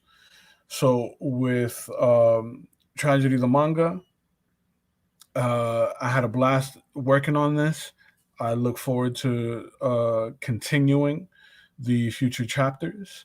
Right, I'm working on some extra art for Tragedy the manga. So I highly encourage you to pick it up, check it out. It's different from what you've seen in the American version of Chapter 1. I put a lot of TLC into this. There's a lot of action. There's an added 10 pages of content in the manga. And shout out to you, Phil, for giving me the lane to really get Stretch your creative. legs. Yeah, man. Absolutely. And I think that the manga version of Tragedy Chapter 1 benefits from my ability to kind of really expand on the action, right, and the visual storytelling and the panel art. So plugging myself, you can follow me on Instagram at Wild Inks Ken, all separated by underscore, at Wild Inks Studios, spelled with a Z, also separated by underscore. There is an original art tier on this campaign. I got 10 spots, right? You don't want to miss out on this, because I do get busy really, really quickly, right? Mhm. So this is a great way to secure your spot, right? And anyone who's supported my original art tier on any one of Phil's campaigns can tell you I deliver. He You gets them done quickly, but he knocks them out of the park. He always throws extra in, and they get mailed fast with tracking. So hell absolutely. And yeah, also fun fact, I started a YouTube channel, Wilding Studios on YouTube. Support that. And Whatnot. Tell them about Yes. Whatnot. Yes. So if you follow my Instagram at Wildings Ken, I always post when I go live on Whatnot. Okay, so follow that, you'll get everything, right? As well as if you go to the link in the bio, it'll take you to the Tragedy campaign, right? A Kid in a Comic, so you can read The Office Unicorn, right? The comic strip that I have on A Kid in a Comic, and all my socials. So yeah, just go to the Instagram, it'll take you to everything. I have the first two issues of the papers of Kid in a Comic over here. Yeah, I'm a subscriber. So for everyone that is already supported, I highly, highly thank you for the continued Me support. too. You know, for any new faces that are just coming on, trust us, you won't be disappointed. Thank you. Kenny, man, it's always great having you on a live. I love working with you. I look forward to more work Likewise. with you. And I cannot thank you enough. I mean this sincerely. I really feel that you gave me the best work of your career on this manga, which is saying a lot because you've done some I great had a stuff. blast. I had a blast working on it. And I look forward to getting to a full manga volume. But we need the backers to do that. Absolutely. All right.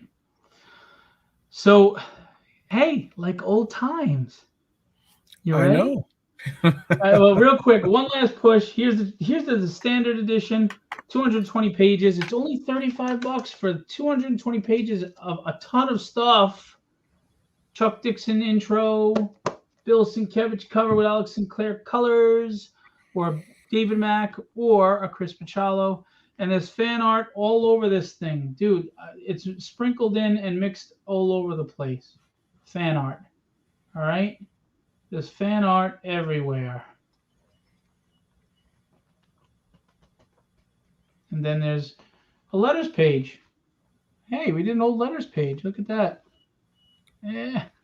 And Kenny is the one who named it Curtain Call. That's right. You won that contest. That's right. I forgot about that. Thank you. And there's a little afterward. I kind of talk about my journey a little bit, if anybody cares. And then there's posters, things to come, the Chibi poster, and art, and some really great fan art too. I mean, look, we have some really talented people throwing in fan art. You know, we're not cutting corners at all. So, and that's the Gus Malk Chapter 5 cover. Yeah, that's awesome. There you go.